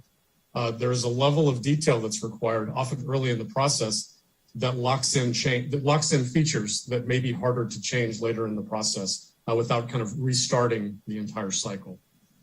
This was a good quote, the next bullet. The process is good at stopping bad things from happening, but it has been less successful at encouraging good things to happen. And we hear this in a lot of communities that we work in. It's difficult to inspire sometimes with a process that is just focused on kind of negotiation. And then we heard from a lot of folks that have gone through the process, and also officials that, the current PD system is lengthy and can be unpredictable. It is the same process for big projects and small. And so we heard from people that, small projects, there might be an opportunity to find a quicker pathway through that system. Next slide. What are the barriers to redevelopment in Sugarland? We asked our stakeholders about that. Some of the things that we heard here commonly, Sugarland is not as competitive as neighboring communities due to cumbersome processes and perceived cost of development. These are obviously perceptions, from the people that we spoke with. But it's not uncommon, to hear, folks in the development community say, gosh, the process here is tougher than I've ever seen anywhere else. But we wanted to pass on the comments that we heard, that there is a perception that sometimes the length of the PD process can add to the cost of development. The many rules and layers of process, city, property owners associations, et cetera, can make it really challenging for property owners and developers to respond to market changes, again, to be nimble. We heard from some folks that the land use plan does not support the density to integrate the amount of multifamily product to support a successful mixed-use redevelopment project. So we'll come back and talk about that more in a few minutes. Next slide. I'm actually joined by my colleague, Gabby Hart, tonight, and she's going to cover several of these slides. And Gabby is going to talk with you, first of all, about the case study communities that we looked at that have gone down this road before with mixed-use redevelopment and some of the lessons that we learned. So first of all, she's going to introduce these communities to you. Thanks, Matt. Can we hear me okay? Yes. Yes. Okay, great. So one of the key pieces of this assessment was finding out what did and did not work well for some other peer communities when trying to encourage and implement mixed-use redevelopment. We worked with the project leadership team in Sugarland to narrow down an initial long list to 6 peer communities that were relatively similar in population size and community character, had completed and in process examples of high quality mixed use projects, and that offered a range of economic incentives for mixed use redevelopment. We chose communities that have had dedicated mixed use zoning districts or some sort of other zoning regulation that effectively support mixed use development that have been in place for 5 or more years, so that when we talk to the staff of those communities, that they'd had time and experience to see some of the successes and have some lessons learned that we were hoping to hear about. And then finally, we chose communities that had similar scales of development identified in their comprehensive plan or their land use plans, meaning other places that not only identified activity centers within the city, but organized those into different levels of activity centers, similar to Sugarland's regional and neighborhood activity centers. Next slide, please. So to highlight just a few of our case study communities, we have some images of successful mixed-use projects within those communities. We started our research locally within Texas and chose both a more suburban example with Plano, and they actually use a process similar to Sugarland's plan development. And we also looked at a larger city like Fort Worth, and they provide a great example of a form-based approach. And it also highlights the use of economic incentives as a catalyst for mixed-use redevelopment. Next slide. Outside of Texas, we looked at Henderson, Nevada, where after years of relying heavily on their plan development process, they moved into using standard mixed-use zoning districts. And then the Columbia Pike Corridor in Arlington, Virginia, is well known for its robust approach to redeveloping an older, auto-oriented, classic suburban commercial strip center. Next slide, please. And through either conversations with staff or our own research of these communities, our key takeaways were these. First, to some extent, all of those communities implemented mixed-use zoning districts. The actual scale, extent, function of those districts differed, but to some extent, they all did that. We were cautioned several times in our interviews with case study staff to avoid the too much, too soon problem, meaning sometimes the benefits of larger, more comprehensive, very detailed, very thorough code amendments can get lost or misused, and a more targeted approach like area-specific implementation often leads to more community buy-in first and foremost, and then on top of that, more successful implementation. These next 2 bullets go together in that they both highlight the need for effective communication. First, between the internal city staff, city management, and local officials, and next, with the public and residents. So maintaining a clear and consistent message helps prevent the kind of miscommunication that can negatively impact a development proposal, especially in a mixed-use redevelopment context. So when going about making changes to the zoning regulations or the development code, it's key to really maintain that clear and consistent message and maintain that transparency so that when those zoning regulations are put into place, the projects that go in underneath them are not surprised by any regulations. And then finally, economic incentives benefit innovative development, with the key word there being innovative. Many times the fee waivers or the tax abatements or some of the other economic incentives allowed developers within our case study communities more flexibility in the types of uses, the amount of residential units, the type of public amenities, and other elements that ended up being incorporated into the design of their mixed-use projects that ultimately made them successful. And now I'll pass it back to Matt, who will get into our key themes and recommendations for Sugarland. Thanks, Gabby. So now we start to look forward, and we've heard from the stakeholders, we've talked to the other case study communities. Now the next part of the presentation is where we distill everything out into our recommendations for how y'all can consider moving forward. Next slide.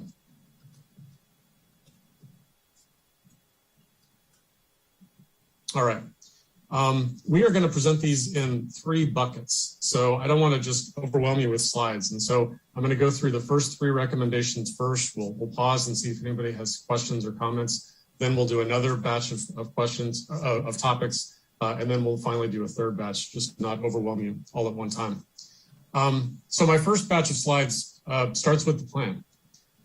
You've heard a great summary of this from Ruth. You've heard about the racks and the NACs and the detail that it's in the plan to talk about the vision for those areas. And, this may seem really, elementary, but it was emphasized by all the case study folks we talked with. You really need to anchor your mixed use redevelopment policies with that good planning work that's already been done. And you really need to design zoning tools and economic development tools that are linked with and support the plan's vision. You need to look in particular for opportunities to eliminate barriers in the code that discourage the kind of stuff that you want to see. The plan calls for pedestrian friendly development, mixed use centers. We need to, first of all, not just write new standards necessarily, but look for ways to get the code out of the way. And that's one of the first areas of emphasis to get out of the way. Next slide. Build on what makes Sugarland unique. I talked earlier that we heard from the stakeholders about dynamic spaces and building on historical associations of what makes places unique. I think it's really important that as you move forward into thinking about how to potentially update your zoning tools, that you think about y'all's unique places, Sugarland's assets like your water features and your outstanding landscaping and trees and open space and your really interesting and rich local history with some of the heritage buildings. Those provide opportunities to create unique spaces that you're not going to see anywhere else in the Houston metro area. And those can create, advantages, competitive advantages to bring people in. Visitors might want to come to destinations that are created in some of these activity centers moving forward. So, we heard a little bit from some of the stakeholders that the current standards have resulted in sometimes bland development, that it is not unique. And I think that moving forward, there's an opportunity to think more specifically about identifying and protecting unique character assets. Next slide. As you move forward with thinking about, improving zoning tools for mixed use, bring the community along, educate them about what you're trying to do. Y'all know this. These are key lessons that are understood by all council members and commission members. You saw it in the plan, but it was just emphasized over and over again in the case study communities that we talked to, that being transparent, being proactive about reaching out to the public so there were no surprises was a really important part of their ultimate success in getting new tools adopted. They also talked in particular about the private sector, working with the public sector and building, committees, building opportunities for the public and private sector to really work together as zoning tools are developed so that there's opportunities for feedback and input on both sides. Community support is obviously really essential to the approval ultimately of good new projects. And start public outreach early, especially for large projects, and require or at least encourage the developer to host neighborhood meetings before submitting applications. This is often done in a lot of the codes that we work on. If a developer is going to work on a big project that could be sensitive, which oftentimes these big mixed-use projects are, get out in front early with the community and find out what their potential issues might be. And so you can describe that vision as well to them and get their initial feedback. So the next batch of slides is going to move into more specifics. It's going to start talking about zoning specifically for mixed use and some of the tools that we propose. And I've got 7 or 8 slides just on that zoning for mixed use topic. But before we go there, just wanted to stop here and give you all a chance to weigh in on anything that we've talked about so far, either these first 3 themes on this slide or any of the background material that Gabby and I spoke about. We have a question from Councilmember Jacobson. Hi, I have a fundamental question. Sugarland developed in single-use areas. You have your residential here, you have your retail and restaurants and entertainment there, and you've got your offices and over in another area. What is so inherently desirable about mixed use? And if it is that inherently desirable, can we support 5 of those in our city? That's a great question, Councilmember, and I think it's one that a lot of communities have thought about as they've gone through these planning processes. I think, some of them, they've all landed on different reasons why going down this road is important to them. Some of them have done it for just maybe, growth constraints. They're not able to continue to build, greenfield development on the margins. They're forced to look at redevelopment opportunities in order to continue to accommodate their population, continue to grow their economy. So redevelopment becomes important. Mixed use is one of the most efficient ways of thinking about redevelopment in an economically sustainable way. It can be environmentally beneficial. You don't necessarily have to drive everywhere in a mixed use environment. So that might minimize the use of cars. That might help to, reduce vehicle miles traveled, and that's help improve air pollution. So that's what some of the rationales that other communities have focused on. Some places have just heard from their constituents that, more engaged mixed use environments, create interesting places that they think will be attractive generations, who might be interested in moving to Sugarland, but want interesting opportunities for living and working and playing all together. So I think the rationales, they kind of all are common in different communities, but different places we've talked to have emphasized different ones. Not sure if that helps. Tim. I guess, Matt, in all of your research and all of the subject communities, was there like a minimum size that makes a successful rack or NAC? I mean, is there acreage that meets that? And then also along with that, is there a specific makeup of the mixed uses that results in a successful rack or NAC? Mm-hmm. Great questions. And that's starting to anticipate some of the issues we're going to talk about in this next section on zoning for mixed use. But to go ahead and answer your question, there's not any specific magic numbers, in terms of a minimum acreage size or a use mix that's required. But I think a lot of the communities did start to land in some common ranges. I think for a neighborhood activity center, we often saw anywhere from 5 to 20 acres or so. For the racks, those could be, 50 plus acres. Those are much larger in scale. But different numbers in different places. And the report that we've provided to you has a lot of those details in the case study summaries.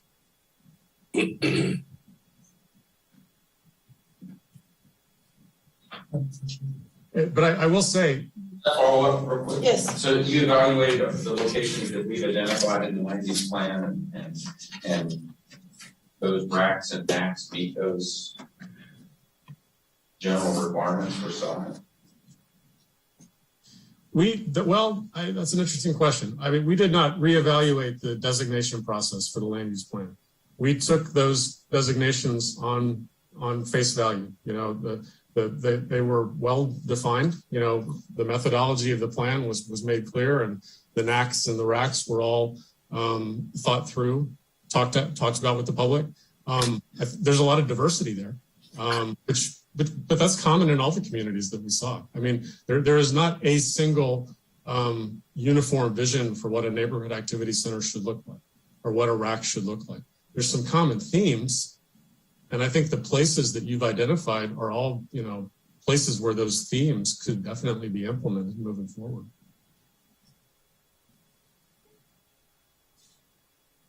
Yeah, I have a question, please. When Ruth was giving her presentation, she mentioned early on about council has a high priority to increase or facilitate redevelopment. Is that pretty much what you said? I'm glad to hear that. That's great news. I think that's going to be central to making this go. You also mentioned that it helps these racks and NACs as part of the circle, help single family reinvest in the community. I kind of see that logic as well. My overarching concern is the density, and I'm sure we're going to get to that. It's such a hot topic in this city, and I'll be interested to hear what y'all have to say about it, because it's in the land use plan. And you start, you know, your first bullet here, start with the land use plan. Mm-hmm. We have to get around 3 units per developable acre. You know, that's job one. So my question really is, these neighborhood, it says we provide connectivity to them. What kind of radius do you draw from for a neighborhood? What do you assume will be drawn to that neighborhood activity center? And the same question for the regional. Does the regional reach out to like something like our ballpark does, or is it smaller? I'm just curious as to the working definition, working radius. Great question. I would say on the neighborhood scale, it's really intended to draw primarily from surrounding areas that are walkable. You know, it's intended to be a pedestrian-friendly space. And so can you walk to that corner store? Can you walk to that small neighborhood node? It's not going to be exclusively that, but, you know, it's going to have parking. You know, there's going to be opportunities for people to drive there. But I'd say, you know, in the places that we looked at, the primary draw is really pretty close by, you know, 5 to 10 blocks maybe. That's, you know, a quarter mile to a half mile is generally what people are comfortable walking, especially in a hot environment like Texas can be sometimes. Regional, you know, is intended to be a regional draw. You're going to get more people driving in from elsewhere, maybe from other places in the Houston metro area outside of Sugarland. Those are intended to be, you know, a little bit more of a regional draw.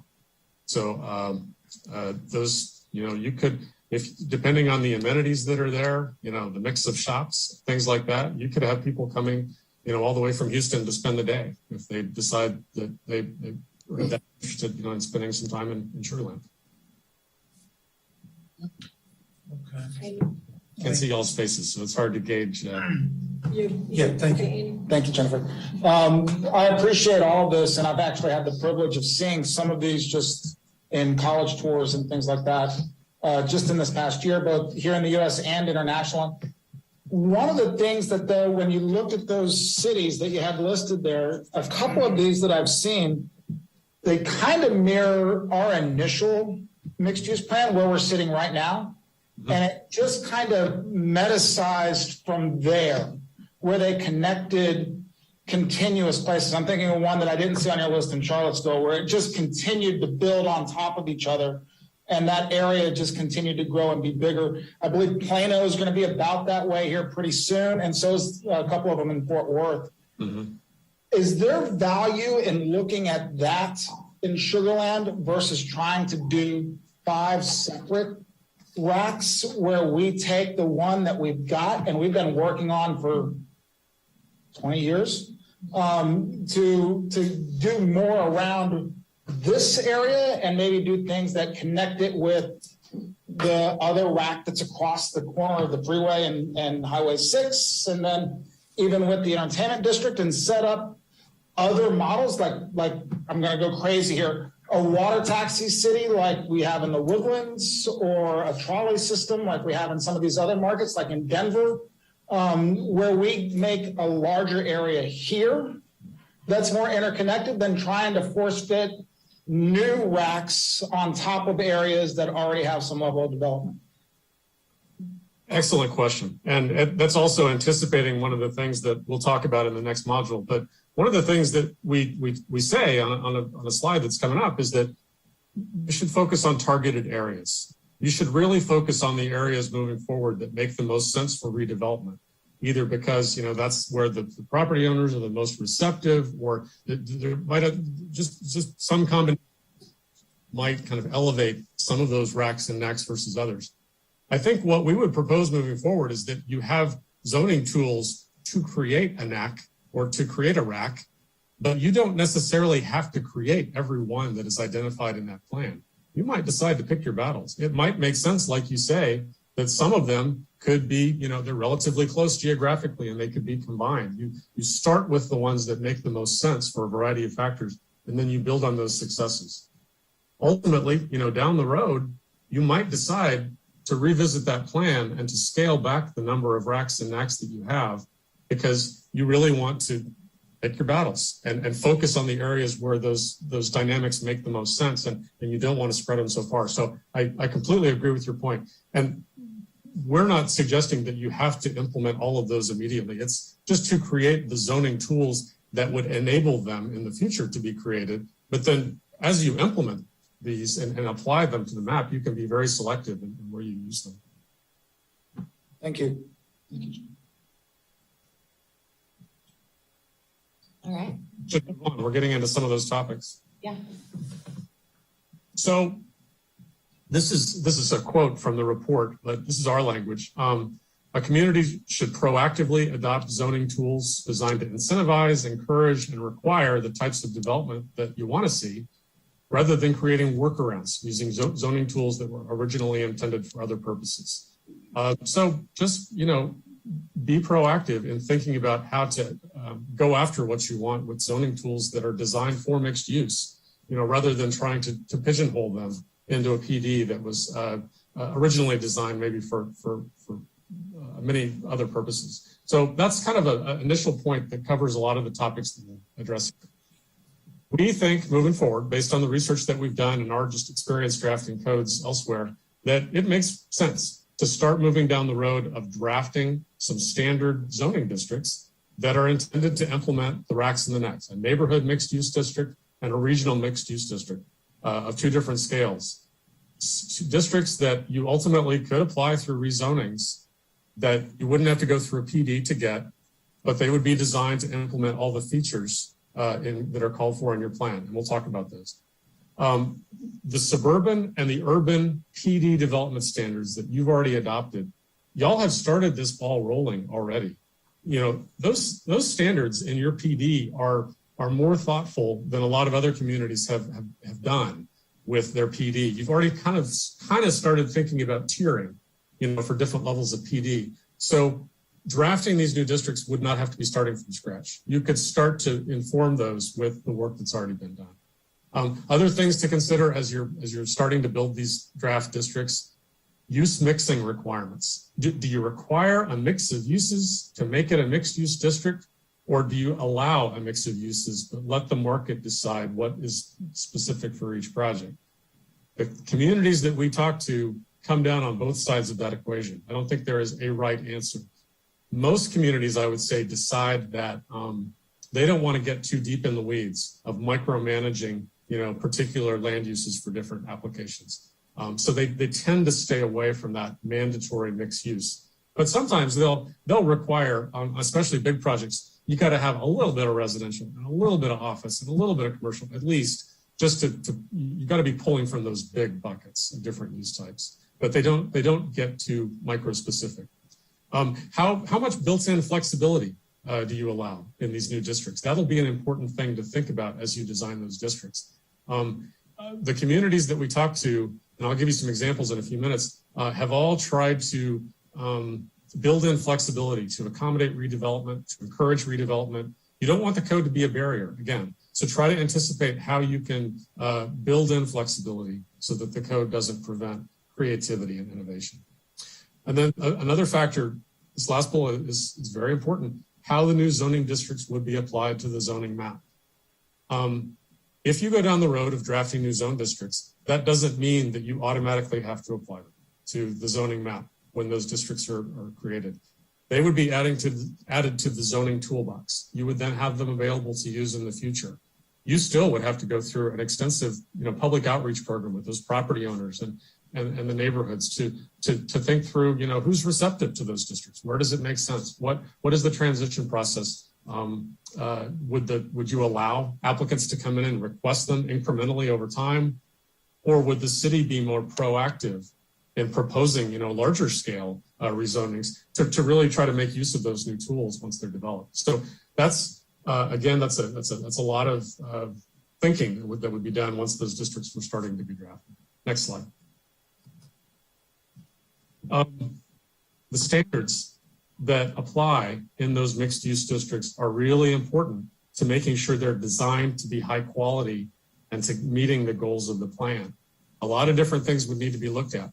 Parking ratios, shared parking allowances. To what extent do you carry forward your general parking rules in these new mixed use districts? I said that, ideally people are maybe not going to be driving as much. So many communities have argued for lower required parking or even eliminating parking requirements in mixed use districts, allowing more things like shared parking allowances because the intent is less vehicle dominance.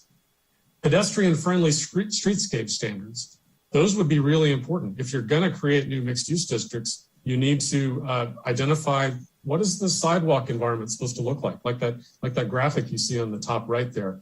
What is the building in terms of its relationship to the street? Do you require the building to be brought up to the sidewalk, as most of these mixed-use districts do? That's the kind of thing that you've got to think about to encourage a really pedestrian-friendly space.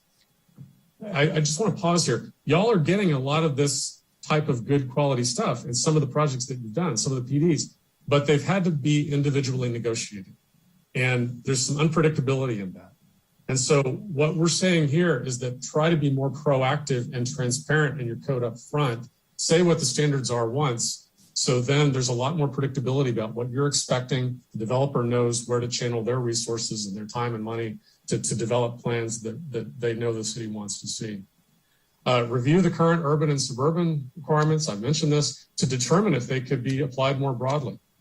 Maybe you don't even want to have those just in the mixed use districts, but some of those standards are pretty good. They could potentially be looked at for other places in Sugarland as well. Consider integrating building form standards. Y'all don't have a lot of standards in your code right now that really get at the physical, look and shape and massing of a building. But communities that have gone down this road of mixed use design, mixed use development, have recognized the importance of building design. And to the extent allowed under state law, explore opportunities to create better quality building designs that meet this space. Next slide. Allow flexibility.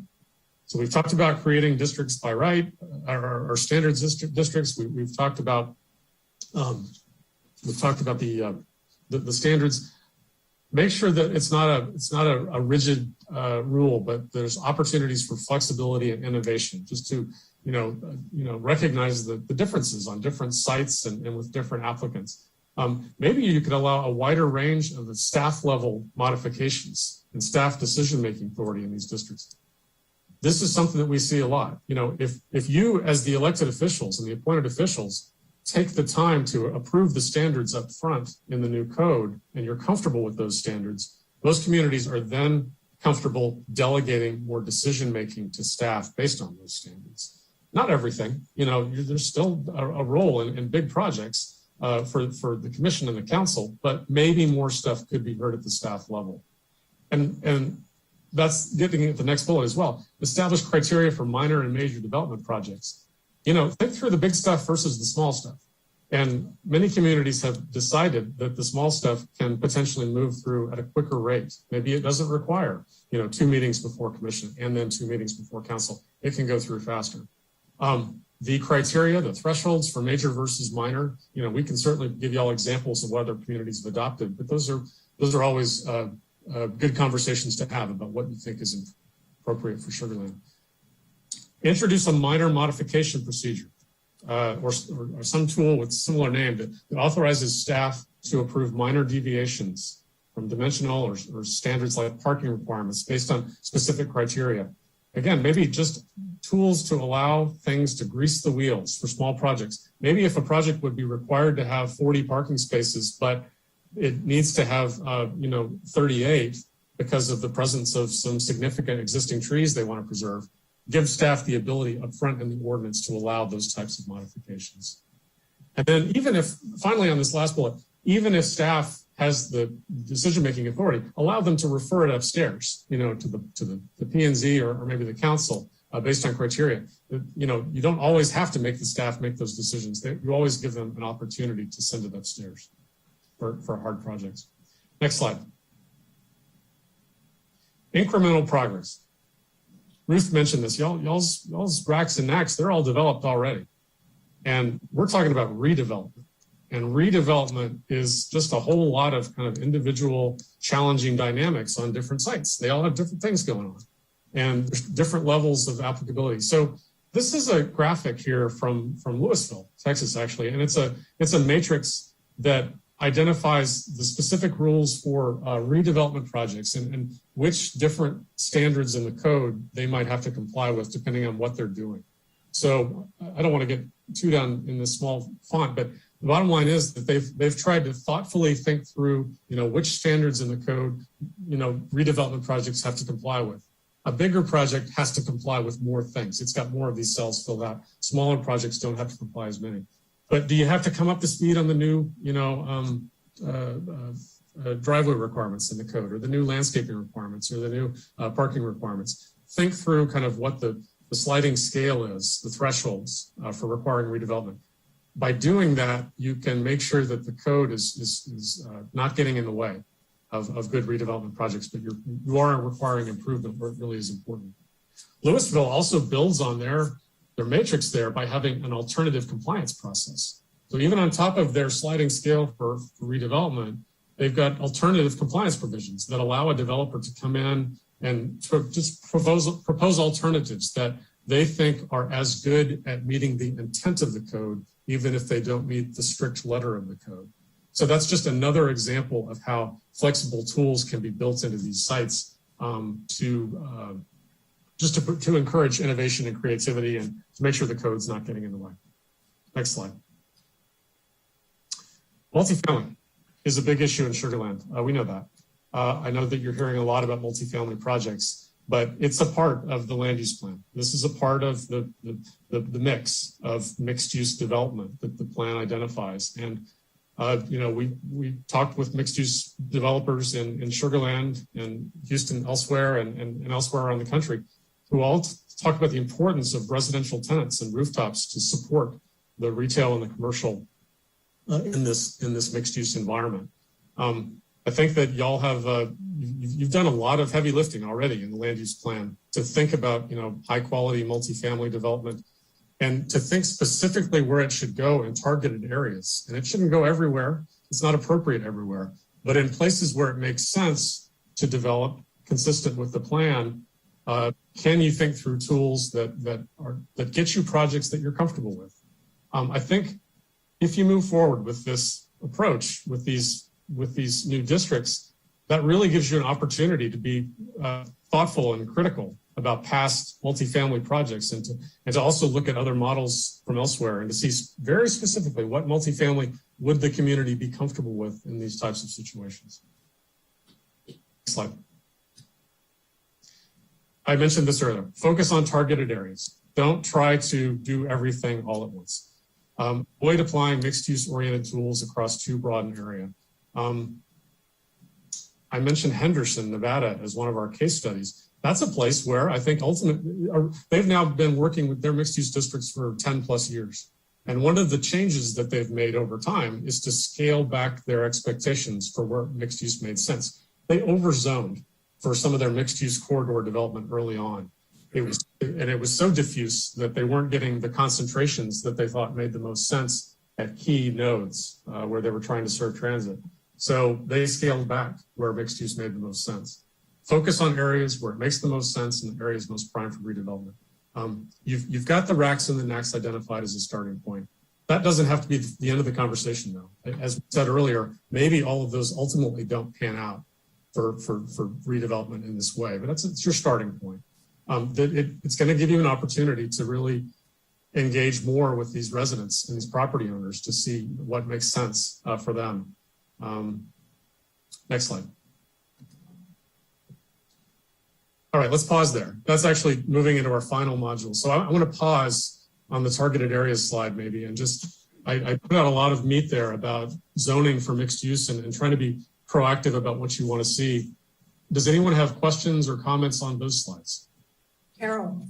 Okay, yeah, so as we discussed, we've got the plan development districts, and we have that in place because it promotes flexibility and it encourages new and innovative concepts and takes advantage of our unique assets to create mixed use. And we've historically had this in place because we didn't feel like a mixed use zoning district would be able to cover all the different aspects of development and redevelopment. So by going with, like I said, this mixed use zoning district to get it, I guess, to work, quote unquote, I mean, you'd have to give staff a lot of, wide amounts of administrative level modifications and extensive, decision-making authority. So it sounds like it would really be, cutting out P&Z and council out of the process on major developments and redevelopments. And with that, it sounds like it would cut out the public hearing process as well.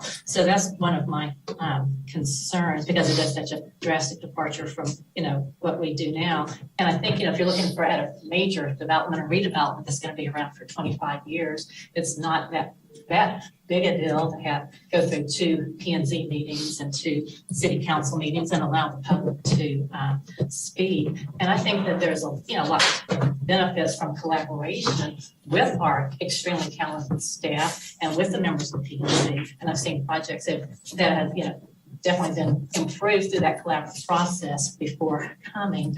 So, so we obviously, want to promote our development and redevelopment. And so, is there a way to even maybe streamline the PD process to make it, maybe work faster and better and allow for more uncertainty, as opposed to essentially leaving it for only the most extreme circumstances and then trying to put things into mixed use zoning districts where it's all done administratively, with staff having a lot of, allowances for variances and not having the ability for public hearing. I guess that's what my thoughts on it. And if I could, so I don't agree with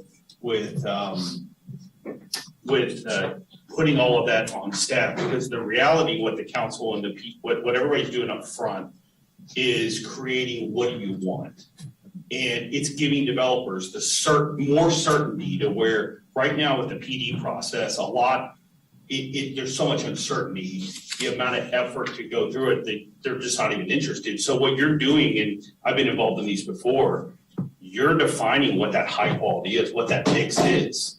But you're giving more flexibility to where if the high-end grocery needs to move over here, or if the multifamily needs to move over here, or if it needs to have townhomes, or if it needs to have office.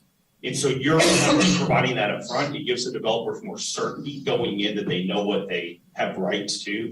But I would not agree that it puts kind of everything on staff or it cuts out public hearings or those processes. So you're saying in a mixed use district, then it still goes through P&Z, it still has public hearings, and it still goes through council and those public hearings. So mixed use districts are still going to go through the same processes as the PD process. Right. So in order to place that zoning on any of the property that we're talking about in the regional neighborhood activity centers, we would have to go through those zoning processes. It's just, you wouldn't have instead of having a specific layout tied to it, you would have the standards of that zoning district that are going to dictate how the property gets developed. It's those standards that are already in place, that are in the code, instead of starting from scratch and saying, okay, what's this sidewalk width going to be, or what's this tree caliber going to be for this particular project. It's already there in the code.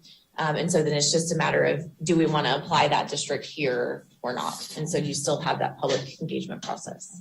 Okay, but Suzanne, so thank you. I just want to follow, so if you still have, all of that, then, so, well, I know you kept on talking about the need for increased staff, staff making decision authority and wider administration level modifications. So if they're still going through the process, then I guess I'm not clear why you need to have all this increased staff level decision making then. I guess that's where I was getting confused. And maybe Matt, can you address that question? I think that may be a good one for you to jump in on. Did you hear the question? Sure, I did hear the question. I heard the discussion. It's a great point. So we're not proposing everything go to staff. I just want to be real clear. Just because you have mixed use districts doesn't mean that staff is the only ones that make the decision there. There's plenty of opportunities and involvement for council and P&Z.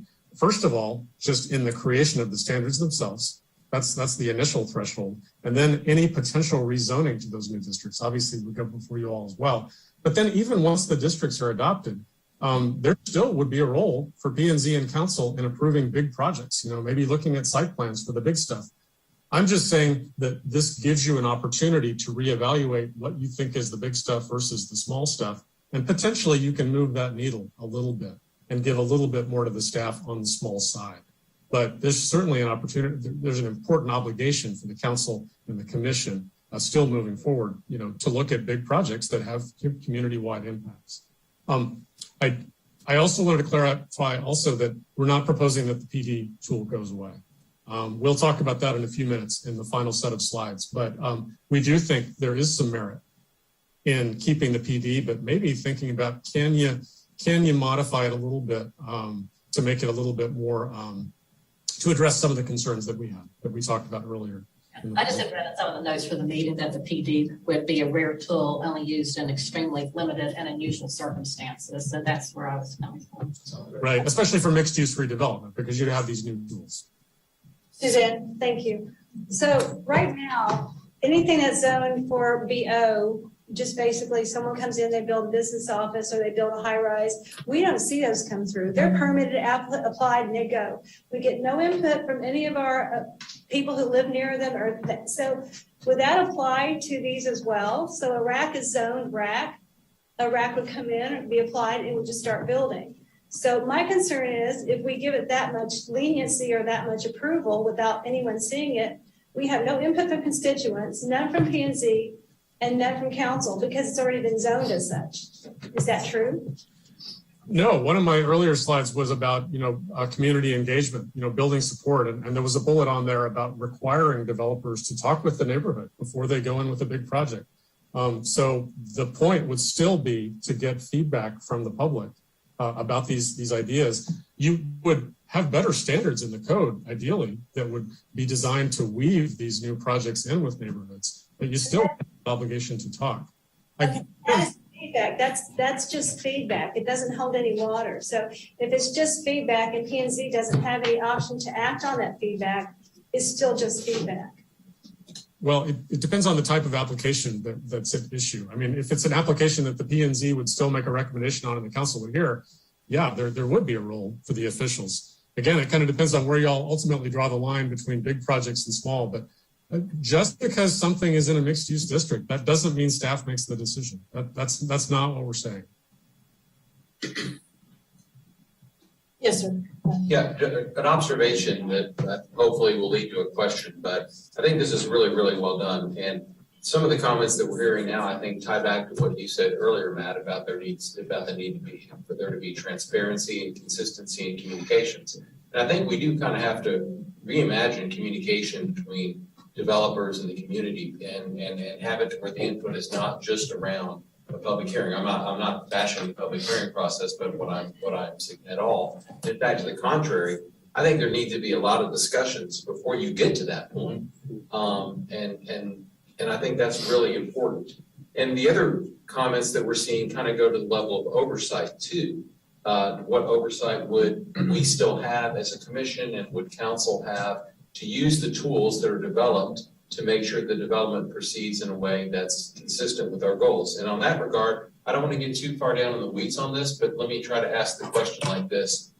When you talk about the difference between small and large, and when you talk about the difference between major deviations and minor, can you just talk about some of the metrics? In other words, I don't need you to give me a definition, but what are some of the metrics that other cities use to distinguish small and large and major versus minor when it comes to deviations? Great question. Well, it could be different for residential and non-residential. So maybe on a residential side, it could be anything over, 5 dwelling units. In some places that would be considered a big project, and we need to have input on that. I've worked in places where, that metric is 100 dwelling units. Anything over 100 is what we consider major. So it's very relative to kind of the historical, patterns of development and what y'all consider big or small. But number of dwelling units is the threshold that we often see. 100 would be on the very high side. But, fast growing places in Nevada or Arizona, I've seen that. I think on the non-residential side, it will be, square footage of the development. So maybe anything over 50,000 square feet total, or maybe anything over 100,000 square feet might be the threshold. I think metrics are important, and it's important to look at ranges from other communities. I will say it's also really important to reevaluate those over time. Just because you pick a set of numbers up front when you initially design the districts doesn't mean you get it right the first time. And when communities adopt new tools like this, that's a new way of doing business. You need to watch it. You need to see how it's working. So it's a living document. And we always recommend track the number of applications that come in over that major threshold versus minor. Track the number of variance applications you get with new districts. Track the requests that you get for interpretations. And then step back in a year and have a council retreat. Have this group meet again and do an evaluation with your staff of how well you think these things have worked. And you always can adjust those thresholds for major versus minor. That's done all the time. But you have a framework there for thinking about relative significance of projects that you can calibrate over time. Chuck? Councilman Jacob asked early on, you've got 5 racks, 9 NACs. Do you have to do all of them? Do you have to do some of them? When you went back and looked at the case studies in the cities that implemented a lot of this, where did they start? I don't imagine they went shotgun approach to this. It was probably somewhat surgical. They went after areas that had great potential. And I can think of a couple where we built fantastic shopping centers and we put the dumpsters on the waterways. And maybe those are an opportunity to turn those around. How did these other cities and communities target some of these as a place to begin to build some momentum on? Yeah, that's a greet question. And Gabby might have something to weigh in on here with some other examples, but I think property owners is the place you start to identify the places that are most receptive for redevelopment. These staffs, these places that we talk to all have very creative, thoughtful planning staffs like you do. And they keep their eyes and ears on the ground, and they talk with these property owners. And a lot of these property owners were involved in those plans, and they know which ones are most receptive, kind of moving forward immediately. And also the whole economic incentive package, is important. And the incentives that you have available may be kind of may make the most sense with some group of property owners or some geographic areas. So that could be another filter as well. But start with the low-hanging fruit. Start with the places where you think you can score some quicker wins, and then build momentum from there. I wouldn't start with the ones that you think are going to be the biggest lifts over time, but I would start to try to, make some early progress. More questions? Yes. Yeah, back to, I'd like to add on to Vance and Carol's comments about, isn't there a hybrid possibility of maybe streamlining the PD process, putting something, you said that one of the major problems with the PD process was the uncertainty to developers. Could we remove some of the uncertainty and the minutia of some of the details while still leaving the process in place that leaves what I think in my terms is the accountability of P&Z and counsel to the public that staff probably doesn't have. To me, that's a big role, is our accountability to the public that staff doesn't have on some of those issues. I always thought that, we would lead them of that in meetings, and now you're trying to push that off onto them a little bit on this, whether that's perception or not. But, the PD process is cumbersome, but the flexibility is so great. I mean, I've been through quite a few of them, and the back and forth, you get some great products and some good designs. It's almost like a workshop kind of thing. And the public involvement is so good. Even if they don't come, the offer is out and they can get that. But like Suzanne said, if it's just a rubber stamp, here it is, it's codified. We're not going to think of every situation in the code. There's no way. And the PD process gives us that flexibility for 9 people in the public and then council to even get a shot at it. So, have you thought about a hybrid way to do that by looking at our codes? I mean, the sidewalk issue, I don't think we ever talked about sidewalk in a PD. Trees there are, and then caliper trees and type plants, but some of that minutia, can't we weed that out and make it easy so that they're all we're really worried about is like a global look at the PD? That's a great point. I don't think we've thought about using that term hybrid, but I really like it. I think that's kind of what we're proposing, because again, we're not saying the PD should go away, and maybe we were a little strong in saying it should be totally scaled back. We just thought it shouldn't be the go-to tool for mixed-use redevelopment, but it shouldn't go away. The system you're describing, kind of with both, is a lot like the Fort Worth example that we talk about in the report. They've got a really, nationally known program of this mixed-use redevelopment, the Urban Villages program. They thought that was going to be the tool moving forward, and they put a lot of time and resources into that. They ultimately realized they hadn't, kind of captured all the different possibilities. They still needed to use the PD tool for a lot of mixed-use projects, so they're using both. They've got a lot of predictability, and in the mixed-use districts they developed, they're using those for a lot of projects, but they don't cover everything. There's some unusual stuff, and so some mixed-use projects are still coming in as PDs. They thought they would go all down that one road, and they've ultimately ended up in kind of a hybrid place. And I think it makes a lot of sense for them. I have a question. As an engineer, when I do value engineering, the first option is do nothing. Okay. The way this was phrased in the stakeholders, what are the strengths and weaknesses of the PD in your handout?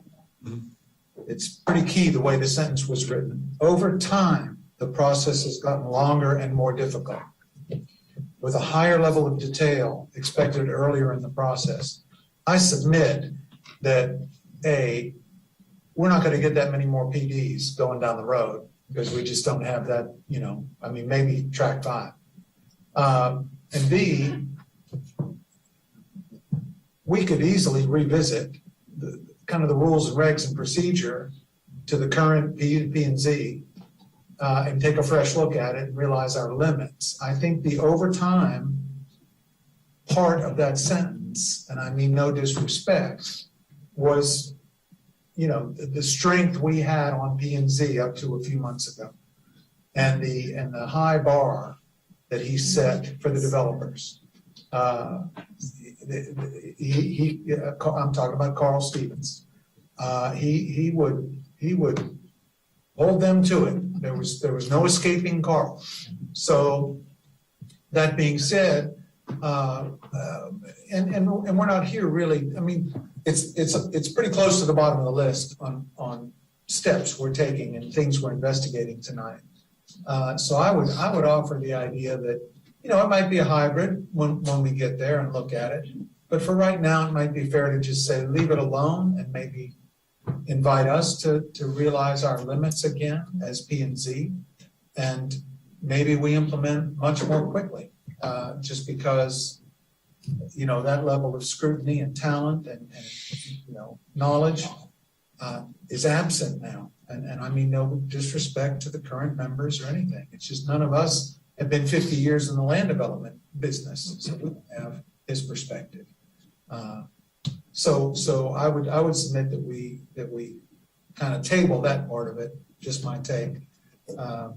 So I just wanted to throw that in. Andy? Just maybe two parts. So first, we're talking a lot of this is about the fact that I don't think that we're getting the movement on the racks and the knacks that maybe we thought we would. Because we've been talking about these since I've been on P&Z, which is 3-4 years now. And I know that it was discussed before that. So my first question, I guess, to Ruth or maybe staff is, how many people have inquired about doing a PD? And maybe we shared the document packet that you have to do, and they said, I'm not doing this. Do we have those that are in place? Because I only know about maybe 2 that have come up, maybe 1 that's come up for questions in P&Z. I don't have the answer to that question. I would have to check in with development staff probably to find out. And then I guess the follow-up question back to maybe council, to Jennifer and Michael, what are we looking for are we thinking that we're going to get through this process a company, that developer that's going to come in and say, I want to do the rest of the First Colony Commons and tie that in with the Hyatt and Trosco's and that area with a waterway system, which I think we're alluding to, which I would frankly love. We could take rowboats over to go enjoy a steak dinner. That'd be awesome. But are we actively marketing this and just not getting any response? Or is this part of, do we need to do this to figure out how to get that response that we're looking for? Yeah, if any staff want, I'll address it. I think by doing this, we'll definitely get more interest in redevelopment. Right now, they're trying to guess what you all want, what we all want. There's nothing on the front end. And so what we're talking about doing is taking all of your work you do on the back end and just put it on the front so that the developer knows, I know what their vision is. I know what I can do here. I know what some givens are. And yeah, we got to negotiate all this other stuff, but I have a good feel it's worth me investing in this. I think right now, a lot of the big developers, it's just too much trouble. There's enough green space everywhere else you looked at. We'll just go there. It's problematic when the amount of time it takes to get through a PD process is longer than the time they have under their purchase agreement to determine whether or not to buy their home. Okay. So I guess one of the questions is then maybe we have maybe to Dan's point, maybe we have a perception problem amongst the development community out there that maybe says that Sugarland's too hard to build in, where I would think that the flexibility of the PD, which allows you to come up with whatever crazy scheme you got and bring it before us, and we're going to hear you. I think maybe our problem's not the code, but in our marketing of the city to developers to say, bring us your PD, because we are open to your suggestion. Because we don't have any hard rules that say you can't do this or you can't do that. That maybe we're. I think the other side of it is you have to buy that land and then hope that the council and it's gonna be on board with it. You have no known whether that's going to be the case or not, and so by putting some of that on the front end, it says what your vision is. It requires more work of you up front to say what's your vision for that rack, but it provides that, and then a developer is going to have much more interest in being involved in that project, in my opinion. Okay. Suzanne, so I think what you said, Mike, is really important, because we do need to take that back end and put it in front so developers are incentivized to come here and do business with us. At the same time, we cannot lose the input from the public, because this is their city too. And we just have to come up with some kind of hybrid that allows us to do both. I mean, we've got to be able to bring business here to redevelop, but we cannot lose the confidence and the input and the buy-in from our constituents. That's what we're here for. And if we lose that, they're not going to have the buy-in to support the businesses we bring here. I mean, we're going to lose their trust. So we've got to find some way to keep them in the process, to keep P&Z in the process and council in the process, if that's what it takes. But to also make the process simpler, make it more attractive. But I think to the first part of that, though, is that we have to agree that that's, and this is more a council issue than a P&Z issue, we've got to agree that that's desired. Because I hear too often, and maybe the question becomes, and maybe I'm overreading into the tones, but that we don't want mixed use, we don't want the additional revenue or the additional growth. And I just would, as a council member, I've got to say to my council members, as a commission member, I have to say to my council members that if we're not doing something to continue to grow the city, we're doing what we can to kill the city. So we've got to have that in place. So I think you're exactly right, and I think as a council, we agree we have to move. These racks are coming. They need to come. They have to come. We have to do it the right way. But we want to do it the right way. Okay. Okay. Thank you. Yeah. Let's do one more comment. Let's move forward. Pat, I guess what I'm hearing from you is, from the developmental side, when we pursue a piece of property and we want to do a development, we go and we pick up a packet that tells us what we can build there. And it addresses building facade, it addresses elevations, it addresses setbacks. And it makes it very, very clear as a developer, we pick that piece of that packet up and we look at it and go, I can make this work or I can't make it work. Everything else still goes into it. You got to go through plat development. You have to go through, all the normal hoops and things you go through as a developer. Is that what I'm hearing from you guys? Is you're just suggesting that we give these people more information up front that makes it more attractive to at least begin the process here of redevelopment, but still leaving the controls as it were with council and with P&Z? Is that what you're proposing? I think that's a big part of it. That's well said. Okay, everybody ready to move forward? Okay, let's continue. All right, we just have a few more slides. Gabby is going to cover these for us. Gabby? Yeah, sorry. Thanks, Matt. So in addition to all of those zoning regulations for mixed use that Matt said, supplementing them with economic incentives is important and something we heard a lot about from the case study communities. So Sugarland maintains a very robust set of economic development tools currently. So finding a viable combination of those existing incentives like the PERS, tax abatements, the Chapter 380 grants and loans, finding a viable combination that can support individual projects can really help developers get innovative projects done.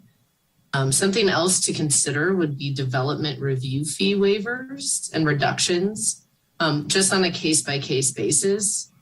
Sometimes we hear in communities that the application fees or the building permit fees can be very tedious, especially for larger projects. So sometimes allowing waivers to those fees or reducing them can be a make or break element of a project.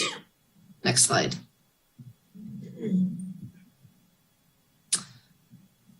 Okay, so now that we've established how the development code can be updated to fundamentally support mixed-use development, there needs to be complementary tools or regulations that simplify and incentivize redevelopment. This can be done through a combination of development bonuses and reductions, such as allowing additional building height or reducing the amount of parking spaces required for mixed-use development proposed to replace an aging commercial center, perhaps.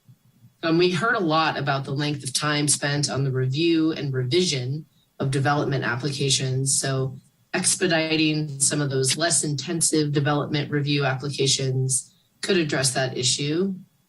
And that could mean anything from eliminating additional workshop requirements to shortening staff review time or allowing applicants to consolidate multiple required application types for one project. Next slide, please. And we've been kind of discussing this in the background here, but while we are recommending moving away from the sole reliance on PD districts for mixed-use projects, like we've been talking about, we do know that there should be sort of a hybrid scenario where you will need the PD district in the development code. So we have some specific recommendations for how to simplify that process, as well as make it more of a rare procedure for unique projects rather than the go-to tool. So in our stakeholder interviews, we heard a lot about the line between the two steps of the current PD process. You have your general development plan and a final development plan.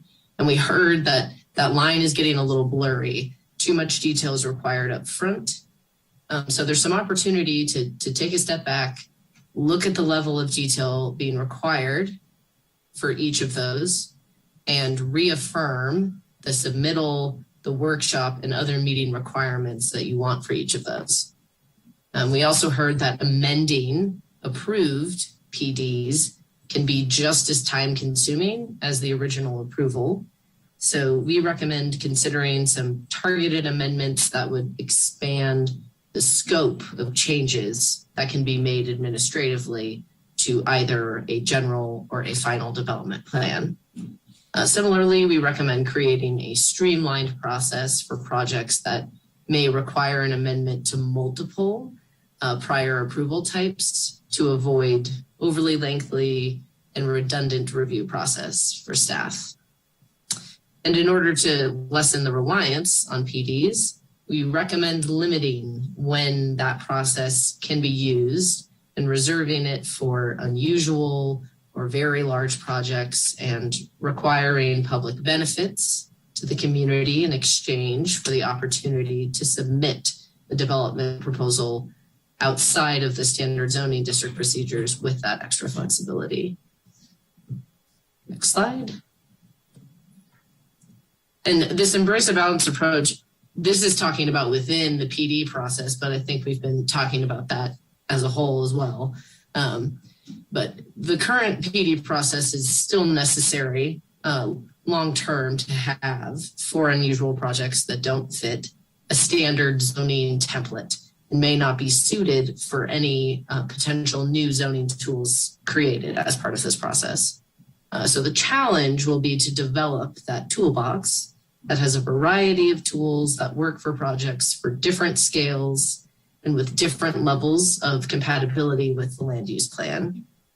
But by increasing the ability for more high quality projects to be done through those standard zoning districts, Sugarland can move away from the negotiated PD process into a more predictable process. And at the same time, the PD district would be available and provide the flexibility for those projects that may not fit into the standard zoning scheme, but that ultimately still benefit the city and align with the policies of the land use plan. Next slide, please. All right. We are closing in on the end. Thank you for hanging tight with us tonight. I know it's been a long one, but I think it's been some really great discussion, and we really appreciate your attention and engagement in the conversation. So going back to just sort of to summarize, what we're hoping to get out of this in the end is, like we've kind of talked about, is to have a development code that ultimately really implements that vision that's established in the land use plan, that it is clear going into a project, you know, what the expectation is from the community, that we would have the Planning and Zoning Commission and Council still have input, but it would be more during the code development process instead of at an individual project level. We're also hoping to have shorter and simpler development processes for mixed use redevelopment so that we can have better clarity for developers and certainty for them, which then in turn encourages redevelopment. As Gabby was just talking about, a more limited application of the PD process in the future and some more administrative approvals for specific development applications that align with the land use plan vision and the development code.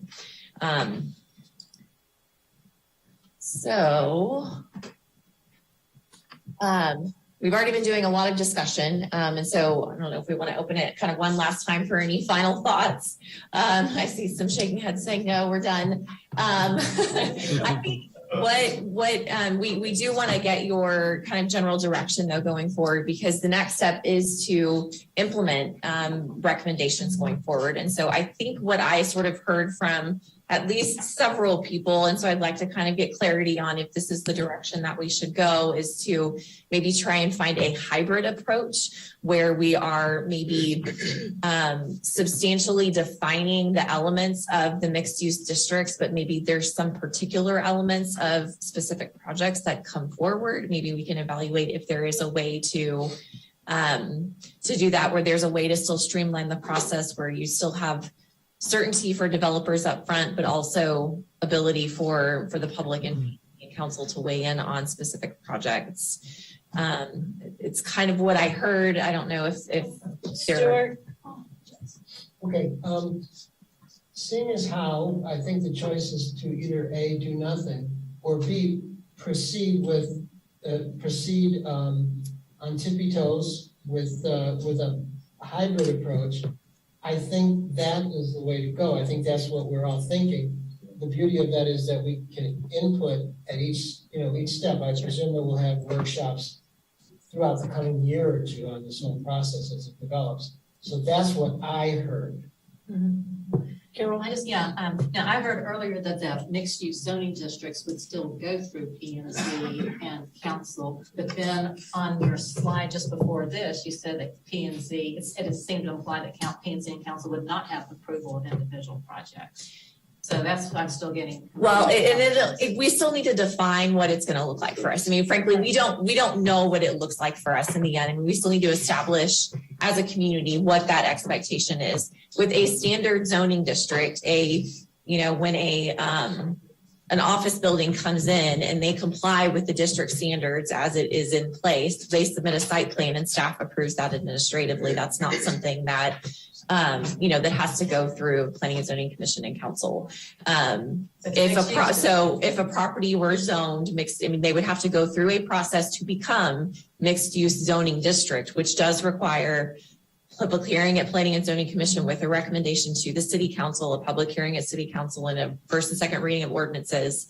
It has to go through that full process to be rezoned to mixed use. Once that is in place, that's when the administrative process more takes over from there. And so that's why it's important that you get it right with your standards that you're putting in the development code, because that's what staff is going to be evaluating the development proposals against, is the development code standards. But it provides really everybody more certainty that way. I think the problem, Ruth, is that if I'm right, or tell me if I'm wrong, if you zone some of these areas ahead of time, there won't be any process that we know about. Well, there is no zoning ahead of time though, because none of this is zoned mixed use. You're not going to zone any of these areas, the racks are not going to be zoned until we have an application? Well, that's a determination we need to make. So let's say we decide that we're going to go ahead and permanently zone, the town center area as a regional activity center. That in and of itself is the process. When we go through that process to rezone, that is the process that we will hear from P&Z and council. We will hear from the public through that process to determine whether or not that area gets rezoned to mixed use. But just the level of detail in that mixed use zoning is unlike anything we have right now. And so I don't want us to it is very detailed. And so there's a ton of work that goes into it, a ton of public input. But so it's not like it's just here it is. It is very, very detailed and will provide kind of what the concerns are, what we want it to be. And I think our challenge too with the hybrid approach that you've asked us to look at is to come up with options for you to consider, just like you have right now in a standard zoning district. You have thresholds that if somebody wants to do, they have to come before the Planning and Zoning Commission and the Council for a CUP. I think there will be an approach to a hybrid, that there's a baseline at which you're comfortable saying it's okay to treat this as a standard zoning district, but if we want to go further, it triggers something different than that. But I think the city manager is correct that the public process to develop the regulations and the detail of the regulations will be more detailed than a PD that you're used to seeing. So, but our challenge is to come up with the best hybrid that there's ever been. I think just laying out that flow of this analysis, this happened, this is what happened, this is when the public gets involved, because there's competing and conflicting priorities in decreasing the friction, but then yet also wanting to be very transparent, keep the public involved and have buy-in. So I think that flow visual needs to be built out so that everyone is very clear on this is the process and this is when who gets involved when and where. Because there's a lot of broad strokes and we can get into specifics. Thank you for all of your comments. I would also add that redevelopment is coming. It's not something necessarily that we've been facing before. And I think our challenge that's before us and something that's supported by the land use plan is that we need the tools to be able to address that. And it's going to require some new tools. And I think that's kind of what we're asking for. We're envisioning to kind of explore what kind of additional tools we should add in addition to some of the incentives and things that we also covered as part of the presentation. So again, thank you very much. Can I correct you on one word? Redevelopment is not coming, it's here. We have no choice but to redevelop our city, to keep it looking like the Planos and the Friscos of the world, and it's here. And I trust staff is gonna work with us and get us to the best hybrid approach that Jennifer mentioned, so that we as elected officials are also accountable to our citizens. And that's most, I think, very important for the entire city council. Very good. Okay, Matthew, anything else? No, just on behalf of P&Z, thank you to our consultants and thank you for the presentation and the great feedback. So for P&Z purposes, do I hear a motion to adjourn? Motion to adjourn. Is there a second? Second. All right, that motion carries. P&Z is adjourned. Okay, very good. Mayor Pro Tem, I move that we defer indefinitely item number 7. Okay, I have a motion to defer item 7. Second, 5. Okay, we're going to now move into item 8, closed executive session.